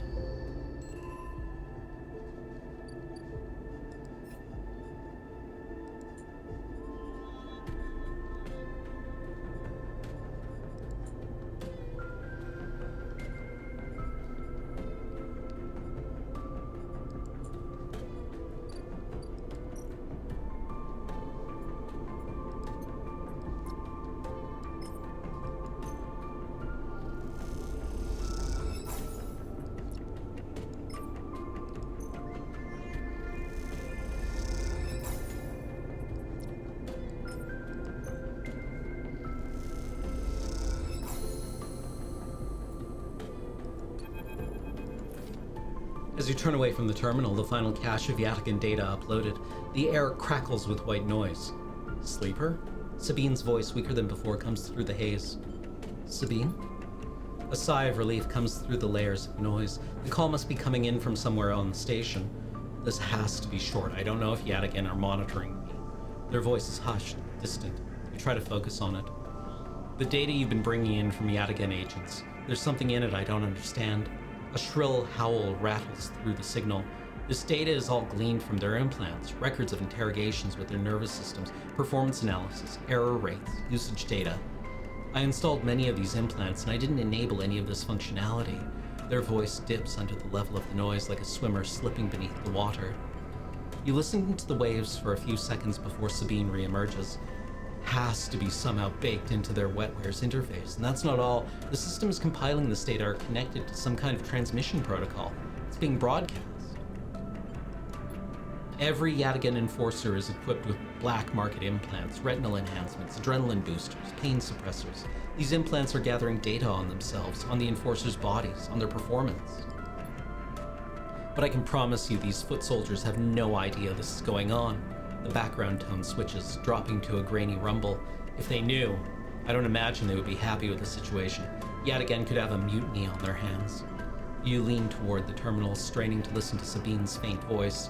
I need a few cycles to pull this all together, but this might be the information I need to pressure Yannick into releasing my dad. Yannick? He is one of the heads of Yatigan. They pause. It is better you don't know him. Keep it that way. Suddenly a banging echoes through the wall. Sabine's voice is suddenly whispered, panicked. I have to go. Come back in 4 cycles. Then the sharp crack of a disconnect, and silence fills the apartment. You step back from the terminal.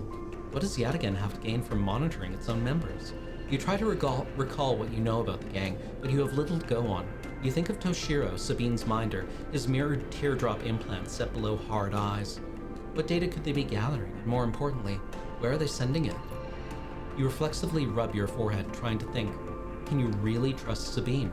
How did they come to be Yatigan's doctor in the first place? You think of their kindness, their care, but also that glazed look of recognition that they gave you when they first met you.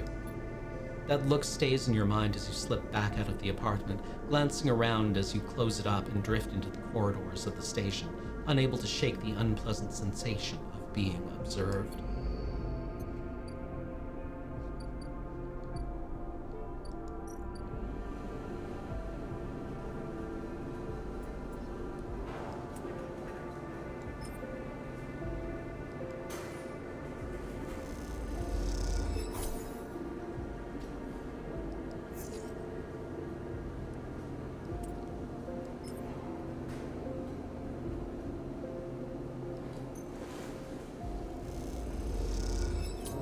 Oh, come on. Man!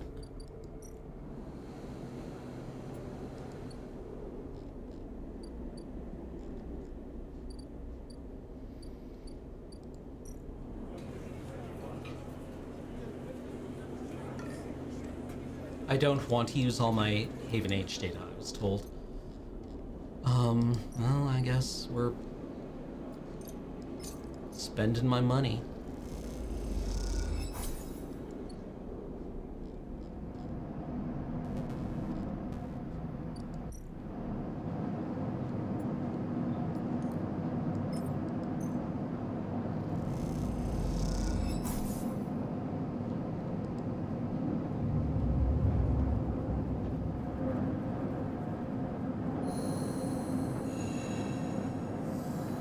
We're going to need to pay Ethan's debt today, I think.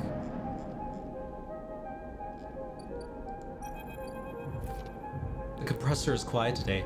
The usual crowds are elsewhere, and the pumping music washes over a handful of spacers and a few drunks. Ethan is still in the same stool, the same pool of light. His head is low, close to the bar, and the bartender is ignoring him. As you get closer, he lifts his head and turns. Sleeper. He turns to look at you.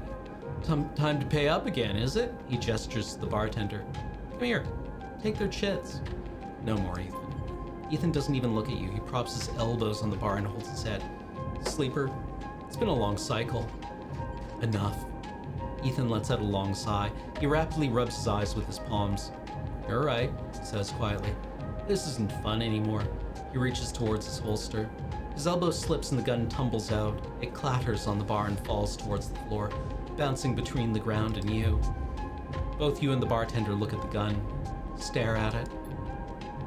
"Butterfingers," says Ethan, and puts out a hand, beckoning for you to give him the gun back, if you would. The bartender looks at you warily. You crouch down and pick up the gun.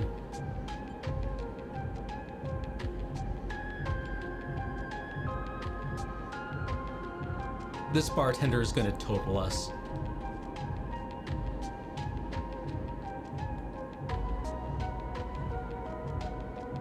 Or is the bartender sick of Ethan's shit?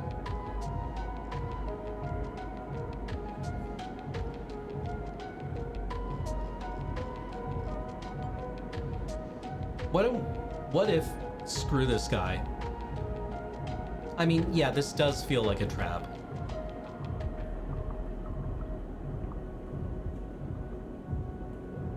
Quick save and find out. I mean, if we die here, we die.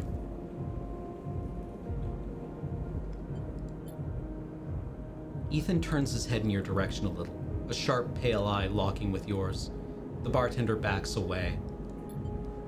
"Oh," he turns on the stool. "Oh, sleeper. This is more like it." You hold the gun steady, training it on his head. Ethan smiles, like the dog that caught the car. He turns to the bartender and mock whispers, "I'm not sure they know what to do with it." You keep the gun on Ethan. Ethan smiles at the bartender. "Oh well," he says, and grabs the gun, slamming it back into your face with a single move. You stagger back and drop to a knee. Somewhere nearby, the gun clatters onto a surface. It hints a glancing blow, but it makes your vision swim. Through the blur, you see Ethan wrestle a small, thin slate from his belt and hold it up. "Enough of this. I'm logging the job and calling it in." Ethan taps the slate. "No more playing." Your head aches. Ethan taps through a few screens impatiently. He swears and taps again. He starts shouting, a dull echo to your ringing ears. He starts screaming at the slate and throws it across the bar. He crouches down and grabs you by the chin, his face close, his breath heavy with drink. "S and ARP just screwed me." He grins maniacally. "They canceled the contract." He stands up. "They canceled the contract!" He shouts at the ceiling of the compressor. You stand up, struggling to your feet, the sting of the hit fading. Ethan is rubbing his temples, his face pale. You hear a clicking sound like coins being counted, like bullets being loaded into a magazine.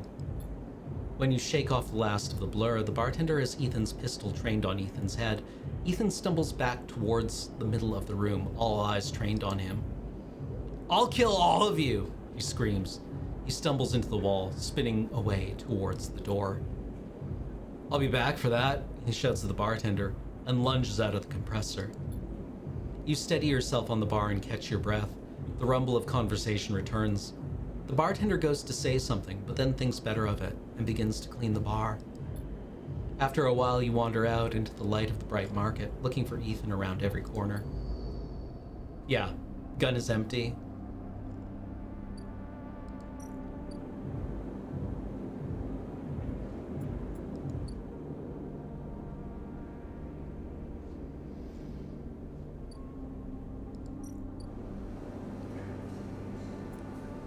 Here are the engage rolls.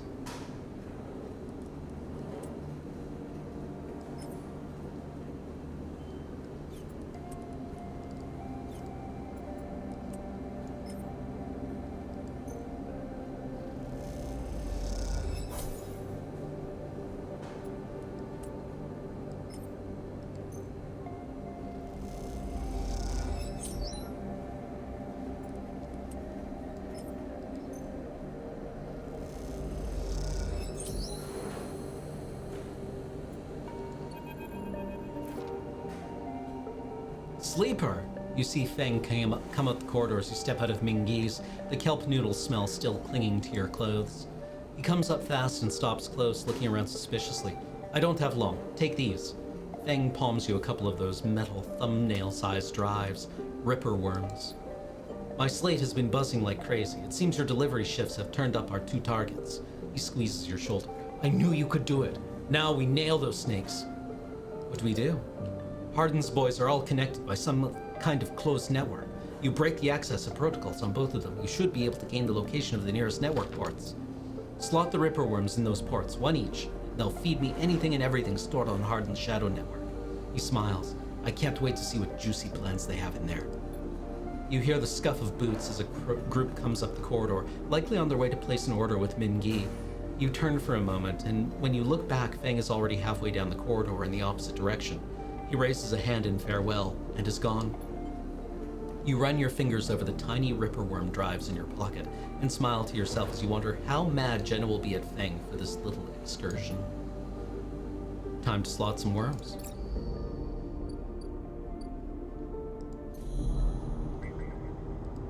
Ooh, a Hardin agent.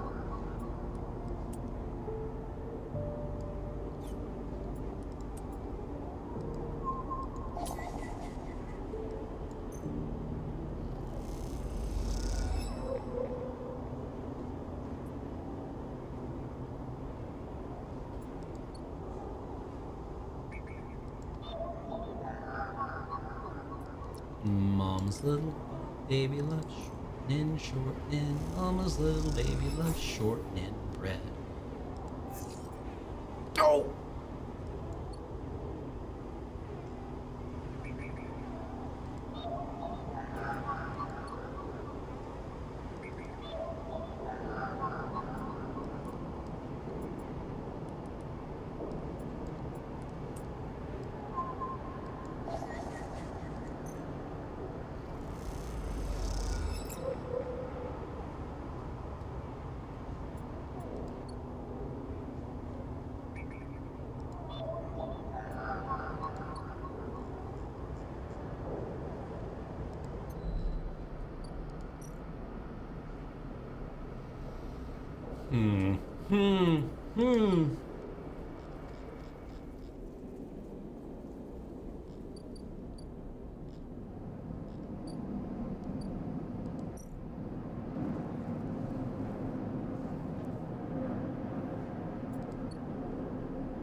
How close are we to various things?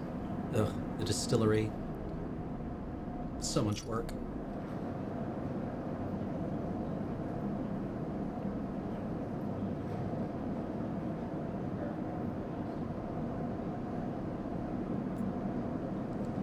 We should explore the rotunda, and then try to make money so that we can get across the gap.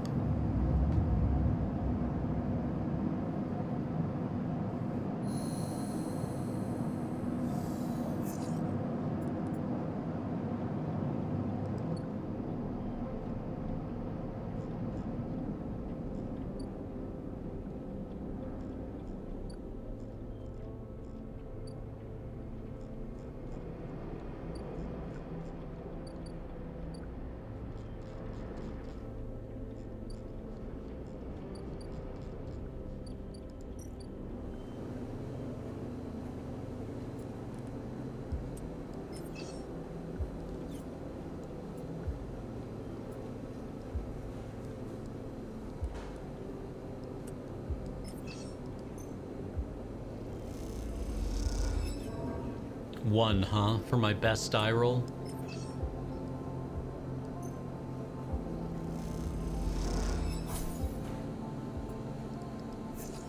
Oh!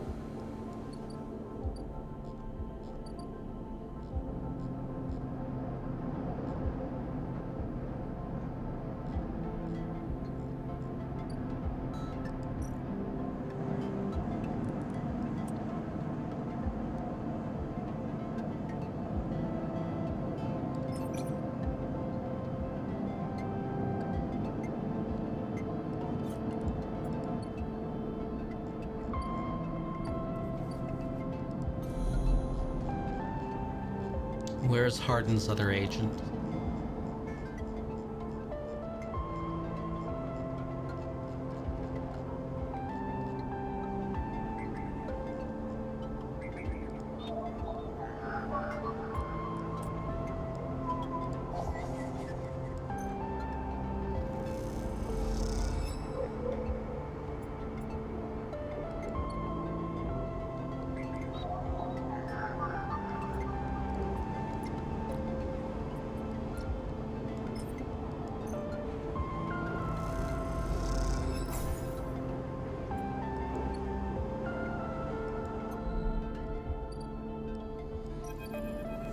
All right, Fang. It doesn't look good. Fang seems to be explaining something, but Jenna is having none of it. She points to the door and Fang walks away, catching her eye as he turns. Could have done with you getting here a minute or so ago. He glances back at Jenna. Well, either way, it looks like I'm fired. Good news is it doesn't look like I need the job anyway. He takes out his slate, pulsing with pale light. Now let's take a look at what you are really here for.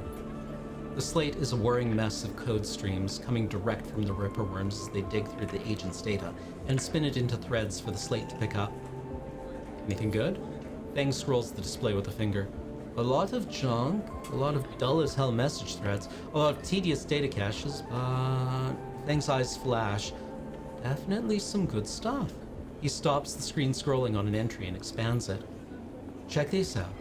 Fang shows you the screen. You see a bold corporate logo, not Solheim's, and a word below. Conway, Fang says. He's working with Conway. Conway Extractions, right? Fang nods. He's been speaking with them personally. Got a whole chain of messages here, but it's mostly encrypted or redacted. He rubs his head. Damn it. This is juicy, but we can't nail him with it. He scrolls some more. Wait. What's this? A wasteland reclamation facility right here on the eye. He glances at you. What's the bet this place is tucked into the wastes? The wastes? It's the section of the eye Erlin couldn't reclaim, was too damaged, cut off.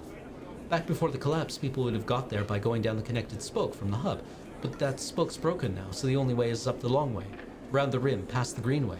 He shows you on his slate. Fang looks away, thinking, Conway have been making moves on this system since the collapse. I heard they took over one of Solheim's old belt colonies a while ago, moved everyone out and reclaimed the whole rock. Why work with Hardin? Access? Well, connections. Not sure. He looks back at the screen. But if Hardin is involved in it, then we need to check it out. Simple as that. So what's next? Fang stares out into the middle distance. We have to get to that facility. The answer to whatever Hardin has been planning, has to be there. And we are going to catch him in the act.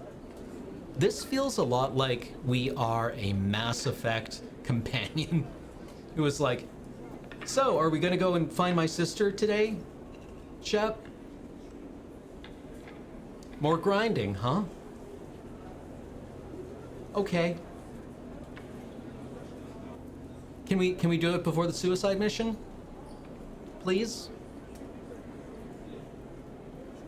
You're gonna check the wiki to see if I have any good plot lines in Mass Effect 3, huh? First? Okay. Give me 5, maybe 6 cycles, and then I'll see you on the Greenway. I seem to remember there's some old service docks on the outer shell. Up by the Haifa building. Should be a good place to meet. Fang squeezes your shoulder. Thanks again, Sleeper, for sticking with this. I haven't forgotten about that tracker of yours either, but I'm going to need to be back in my bay to pull a solution together. He turns the slate around to face you, showing a mass of scrolling code. I've been working on a fix in my brakes. He winks.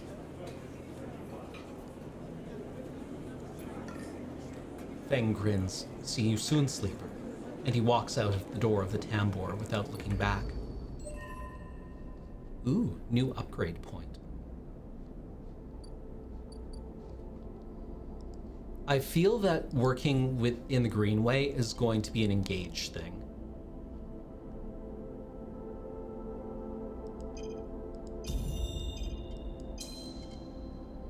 This is my feeling on it.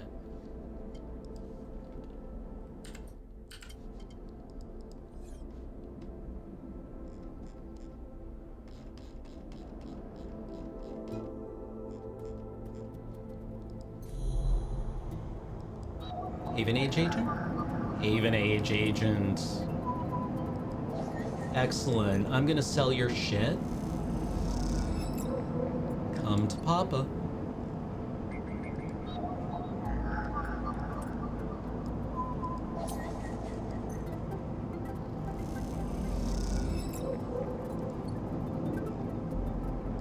Ooh, we are being hunted.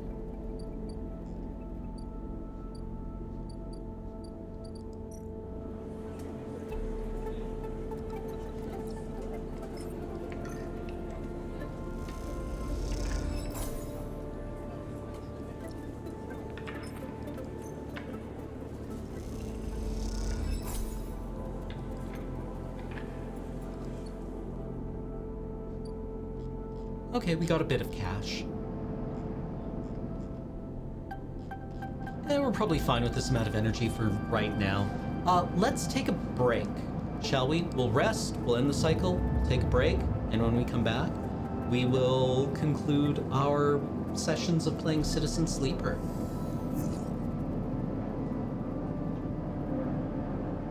Two sixes. Throwing rocks tonight. Okay, back in a few short minutes.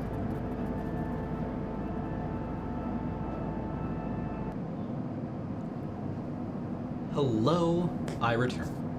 Okay, everyone, we are in the home stretch of our 2-session experience with Citizen Sleeper. Let's talk a bit about how the game does things, I guess.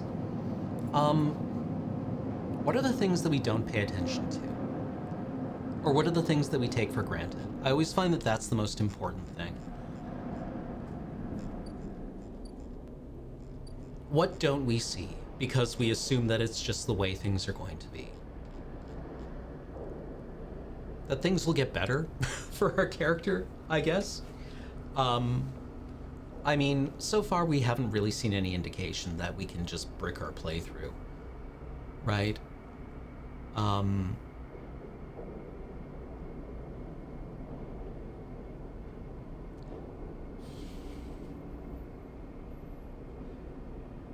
A lot of the bad stuff that can happen to a vulnerable person in this situation doesn't happen to us, right? We aren't taken advantage of. Nobody steals from us. We have a network of trustworthy people, fundamentally, right? We're not waking up in a bathtub minus organs at any point here, I feel. We are trusted and other people trust us. That's nice.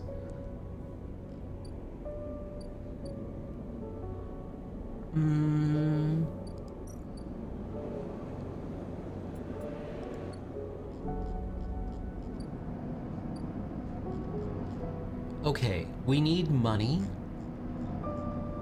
in order to buy passage.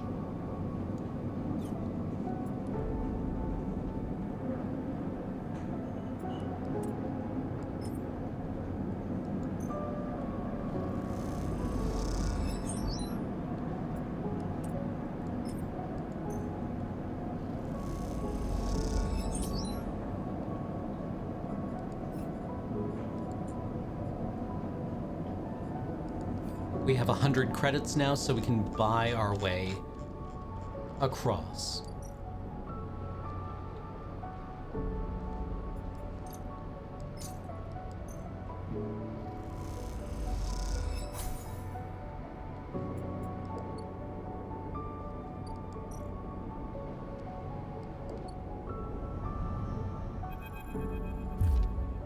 As you step out into the passageway, someone barrels into you from behind, sending you stumbling down the corridor. As you turn, you see an unfamiliar spacer, laden with heavy gear. She steadies herself, staring you down as if daring you to respond. Yeah? She adjusts a strap on her shoulder, barely giving you a second look before setting off down the corridor. I'm sorry for her, a second spacer smiles at you apologetically. She's on a mission, and when she's on a mission, they shrug. Tell her to be careful. They laugh. Does she look like someone who can be told? Peek! Esha stands further down the corridor, glowering at her friend. She chops at the air, pointing down the corridor to whatever end she is rushing to. Peek raises their eyebrows at you.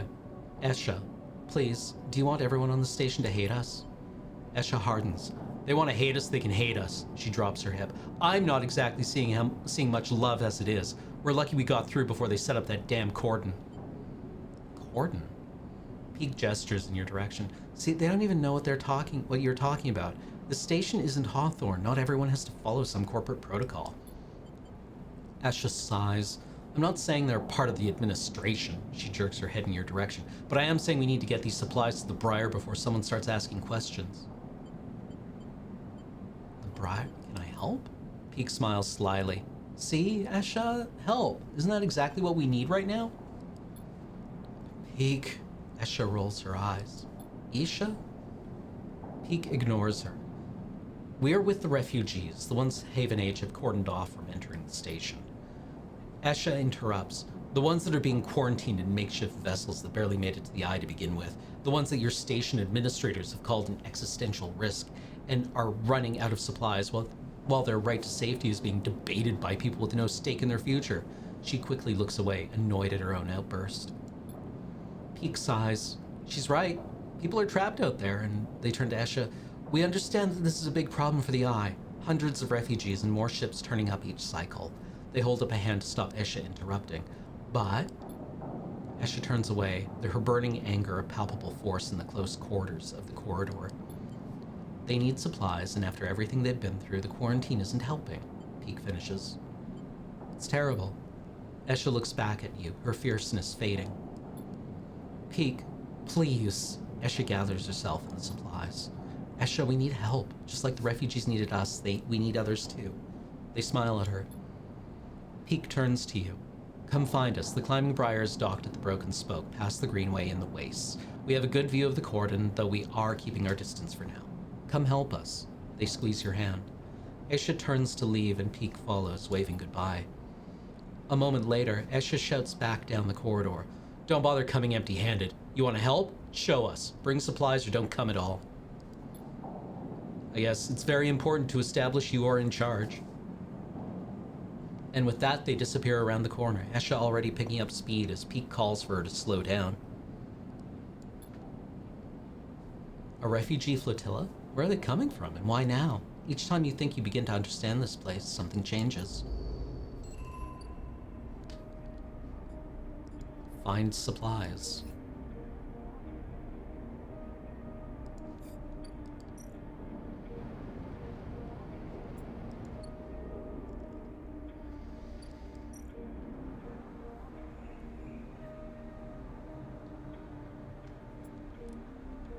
Well, it can't get much worse than 1, 2, 3. Oh! Pure skill.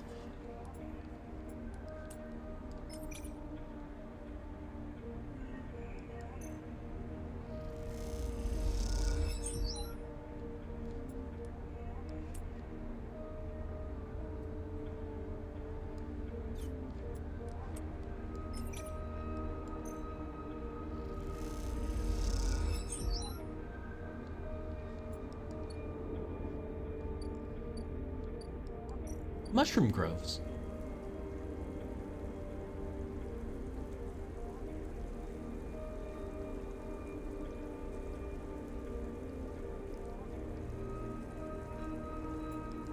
We need to make money to buy food.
Okay.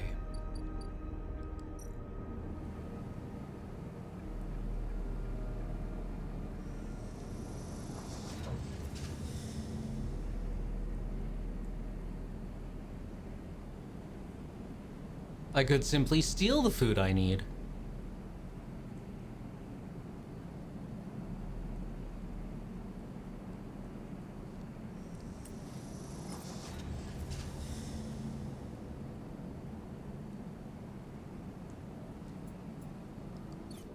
I've got, I think, better ways.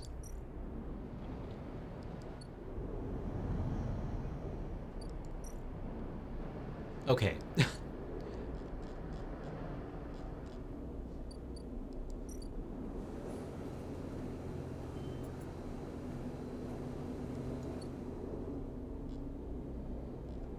What's my best way to make money? At the Ort Exchange? Actually, it's probably at the tea house, right?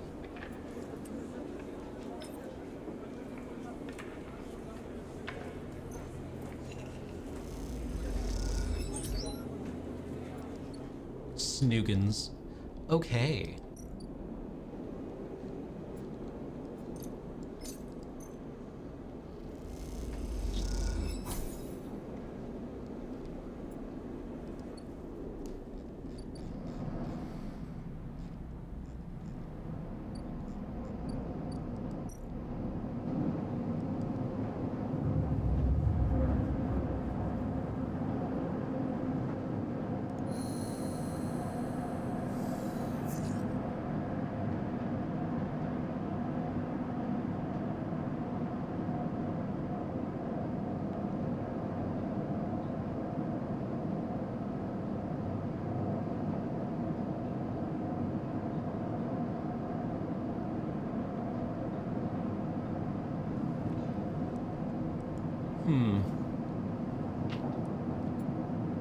Okay, those aren't bad rolls at all.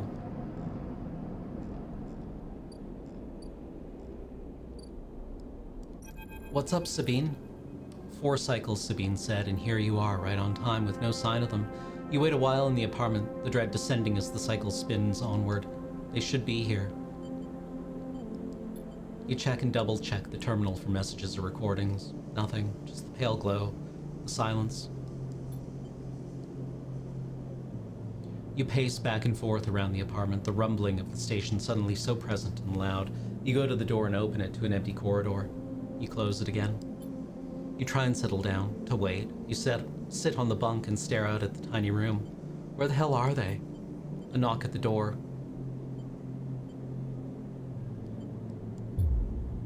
A figure stands in the door and immediately you know it is not Sabine. They are taller, sharper, and something in their face glints in the half-light.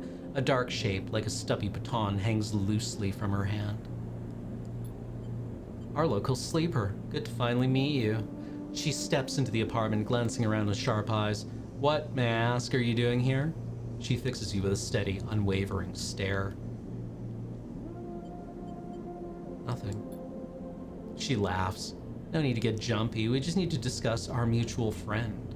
She walks past you into the apartment, glancing around. We set them up here, you know. This place is one of ours. She picks up a glass from the dispenser and inspects it. People always seem to forget who put them where they are. She glances at you. And I suppose you're here to help. Where are they? I was hoping you'd be able to help with that. She spins the baton in her fingers by her side, her eyes not leaving yours. We have a problem, you and I. It seems our friend has disappeared, left without even saying goodbye, which means they are in a little trouble now. But it's the kind of trouble that you need help for, so I thought I'd come down here and take a look at their little hidey hole, and here you are. The help. She looks through the detritus on the side. And what help? A sleeper no less, which I have to admit is a little surprising. It's just to me that our friend hasn't been very honest with you either. Well, I'm sorry to report that before we got them set up here, Sabine was working for your owners, S and ARP. You blink hard at the news, unsure how to take it. Rabia looks away, waiting for a response. She crosses into the next room and you follow silently. She sits at the terminal and touches her baton to one of the access ports. A spark, then the terminal screen skips, encrypted folders emptying themselves before your eyes. In the flicker of files, you see an S&ARP letterhead. You see S&ARP letterheads in code forms, reports laden with medical data marked with the corporate logo like the sigil of some cult. Rabia steps away from the terminal. Look all you want. Some of your files may even be there. The volume of documents is overwhelming, but they seem to be mostly reports on early emulation tests, surveys with sleeper candidates, reams and reams of usage data. If Sabine was an S&ARP employee, why did they help you? Rabia reaches over and places a vial of stabilizer on the desk, breaking your concentration. It shimmers in the screen light. It's viscous, clear, liquid, crystalline within the glass. We'll of course keep up the supply. We're more than able to dispense important medicines, even without the doctor. You hold it between your fingers, and for a tiny moment you have the urge to crush this object for the power it has over you. I'll ask Toshiro to make those a little cheaper for you. He'll be running the surgery now. Rabaya closes up the briefcase lab and holds it at her side. We have to retrieve our assets, of course, but I'm sure you understand. Rabaya turns on her way out. There is no reason for us to be enemies, Sleeper. Come see me. I keep an office nearby. We have good work to do, you and I. Meet me there in a few cycles. She slips out silently into the corridor. You look around the apartment and feel the fear drain out of your body to reveal the tiredness beneath. Another upgrade point.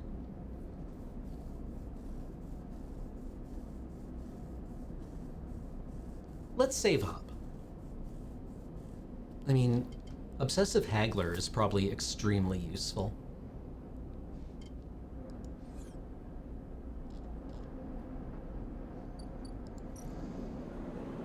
Oh, now it's 80.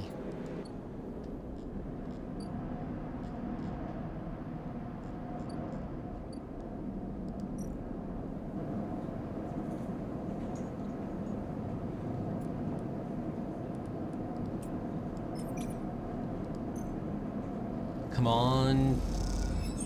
All right.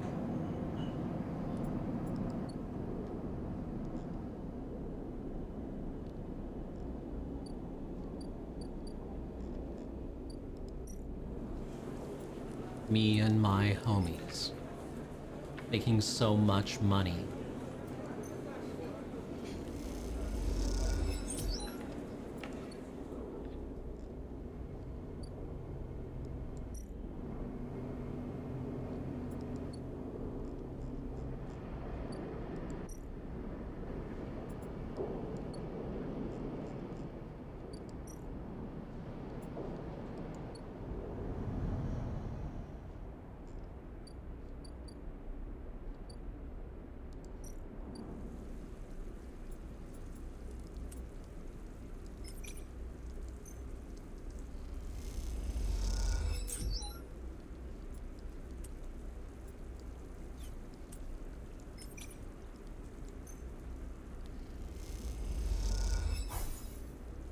Score.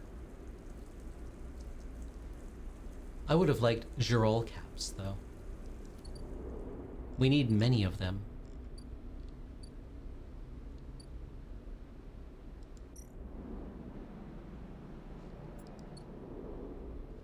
Where did we work before?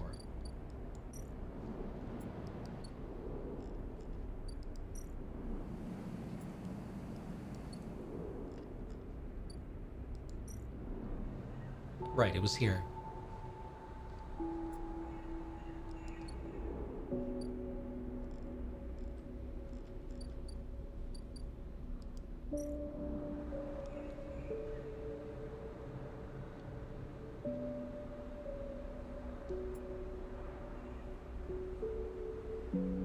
Higher risk, higher reward.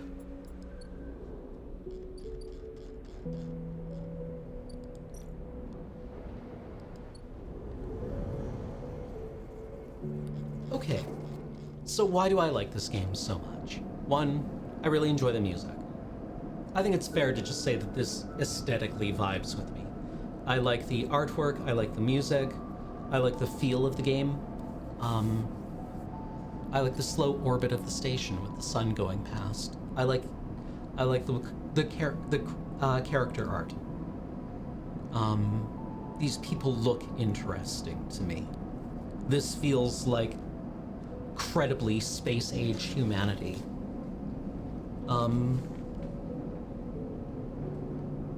I never feel quite helpless with the mechanics, actually. For something with RNG like this, there's quite a lot of resilience built into the mechanics. Failure to make rolls still advances plots, if that makes sense, right? Like, I feel that if you scrub out of one of these tests by building up negativity, something will happen, right? I feel like the game won't just say, well, sorry, you're bricked, right? You will have a way to make good on that. It does a very good job of applying a little bit of pressure to you, right? Like staying ahead of your condition and your energy, requires you to make sacrifices. Um, but those sacrifices also advance other plots, right? You have a place to sleep that's free, and it gives you two sources of energy kind of near the start of the game, right? You can get the rations, which are cheap, but less effect. You know, it's $5 dues for per energy bar, right? And those one of those gets closed off, right? And then you have to kind of like find other things. There's always this pressure pushing you, which is necessary, right? It makes the game feel a little not stressful, but propulsive, right? It always feels like you're just struggling to stay ahead of things.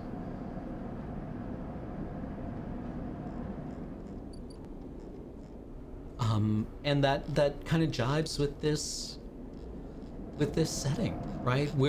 None of us has the luxury of just not doing anything. You know, we all have to grind men's bones to make our bread. You know, giants, strippers. Um,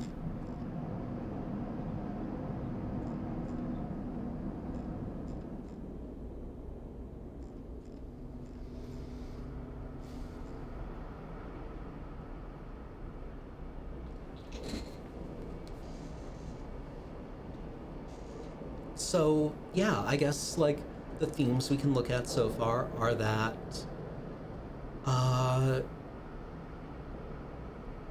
capitalism will never leave us alone. Right? That there's just like no way to be. It is very hard to be free of it.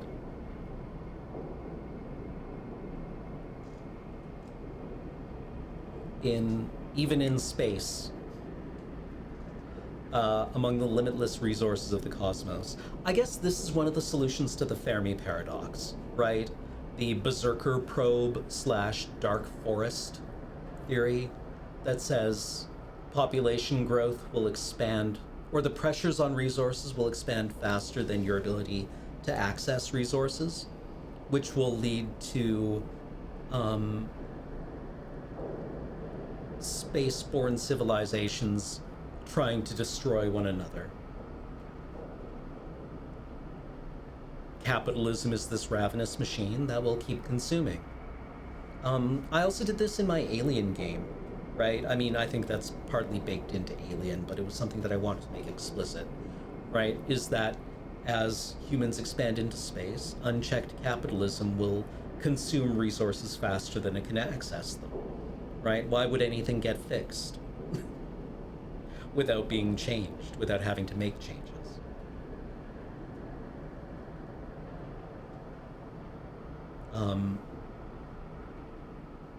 It will simply become a matter dash to try to exploit the things that are accessible. Yeah, as Ursula K. Le Guin said, it's easier to imagine the end of the world than the end of capitalism. Yet, the same was said of the divine right of kings, as she also pointed out. What was it Sheikh Kamani said of OPEC? The Stone Age didn't end because we ran out of stones.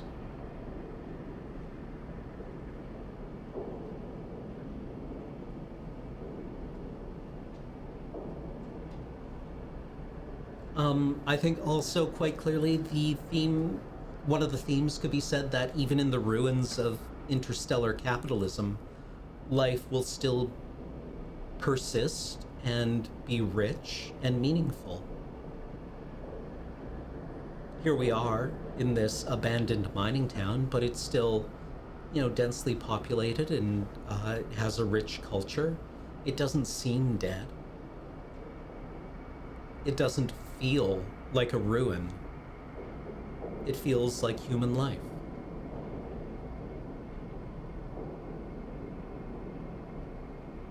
And while we're all living in this shadow and being pursued by it, and being pressured by it, the things that we do are still meaningful, right? Like there's this cast of characters who have their own motivations and their own drives, and a lot of them do unpleasant things professionally. Yet,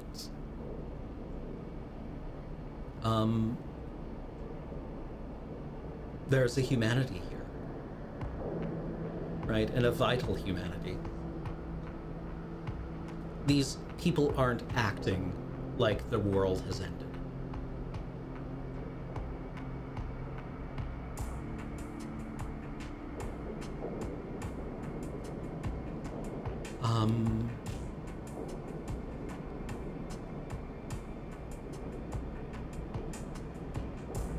What else do I want to say?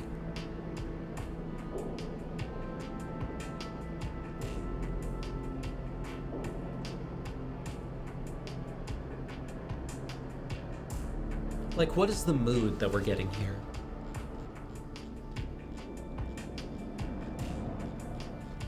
I like this color gradient, honestly. We go from gray to yellow to kind of a dark, like a dark green, a dark gray.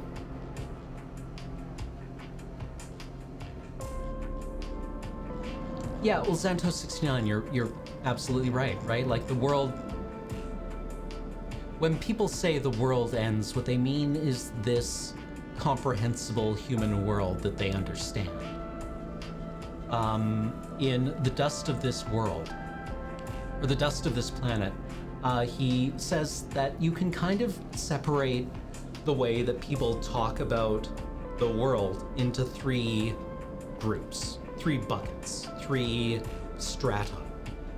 You have the Earth, right? And that is kind of like what people talk about when they mean the biosphere, the level of the world that we live on, with its oceans and mountains and the atmosphere and the forests and that like the blue film around the planet, which is another way we talk about things, which is an astronomical body. It's made of iron with some other trace stuff on top.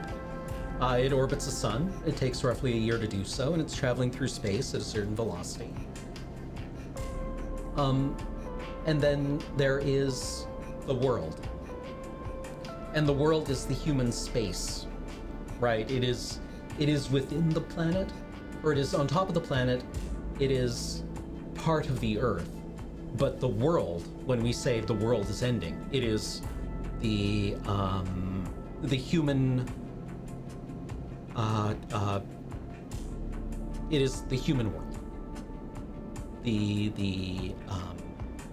The part of it that is ours and that we make and that we move through like a fish moves through water. We don't need it explained to us. We know what the human world is, right? It's where we keep all our stuff.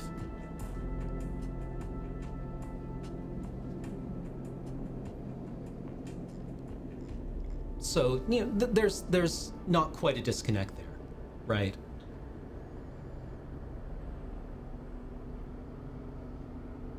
Yeah, this is something that crops up in fiction a lot. The world is always ending. The world is changing. People react in different ways to it, and frequently they react poorly to what they think of as some fundamental or foundational element of their world ending. And frequently that's fine. That's just fine. All kinds of people's worlds end all the time, and most of us keep going.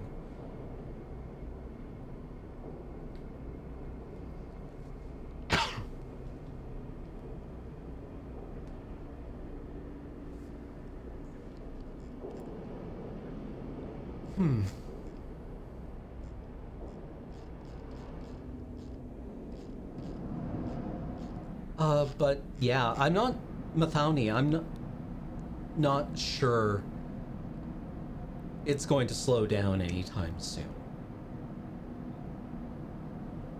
Right? I'm not sure that that is something that will happen anytime soon. the precedent for that has not been great for the last 2 centuries, let's say.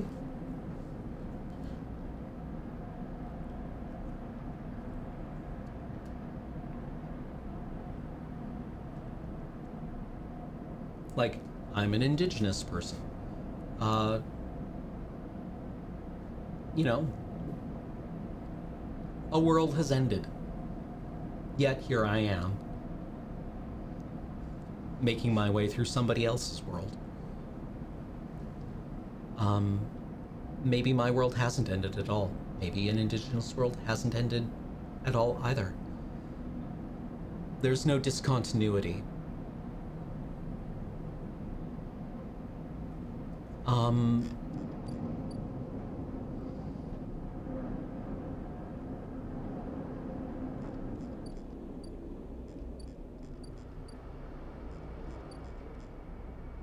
But I like this game.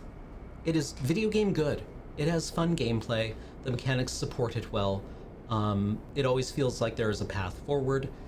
I like the music. I like the characters. I like the artwork.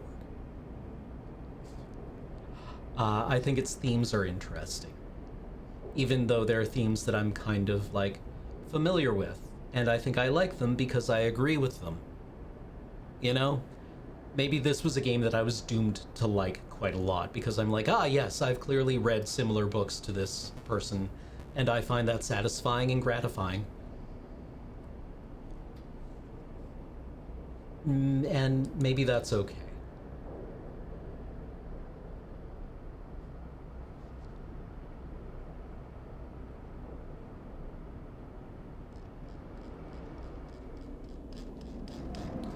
But I don't know. Pick it up. I think this has been good. I even like the writing, which is frequently inconsistent. But these characters all have their own voices.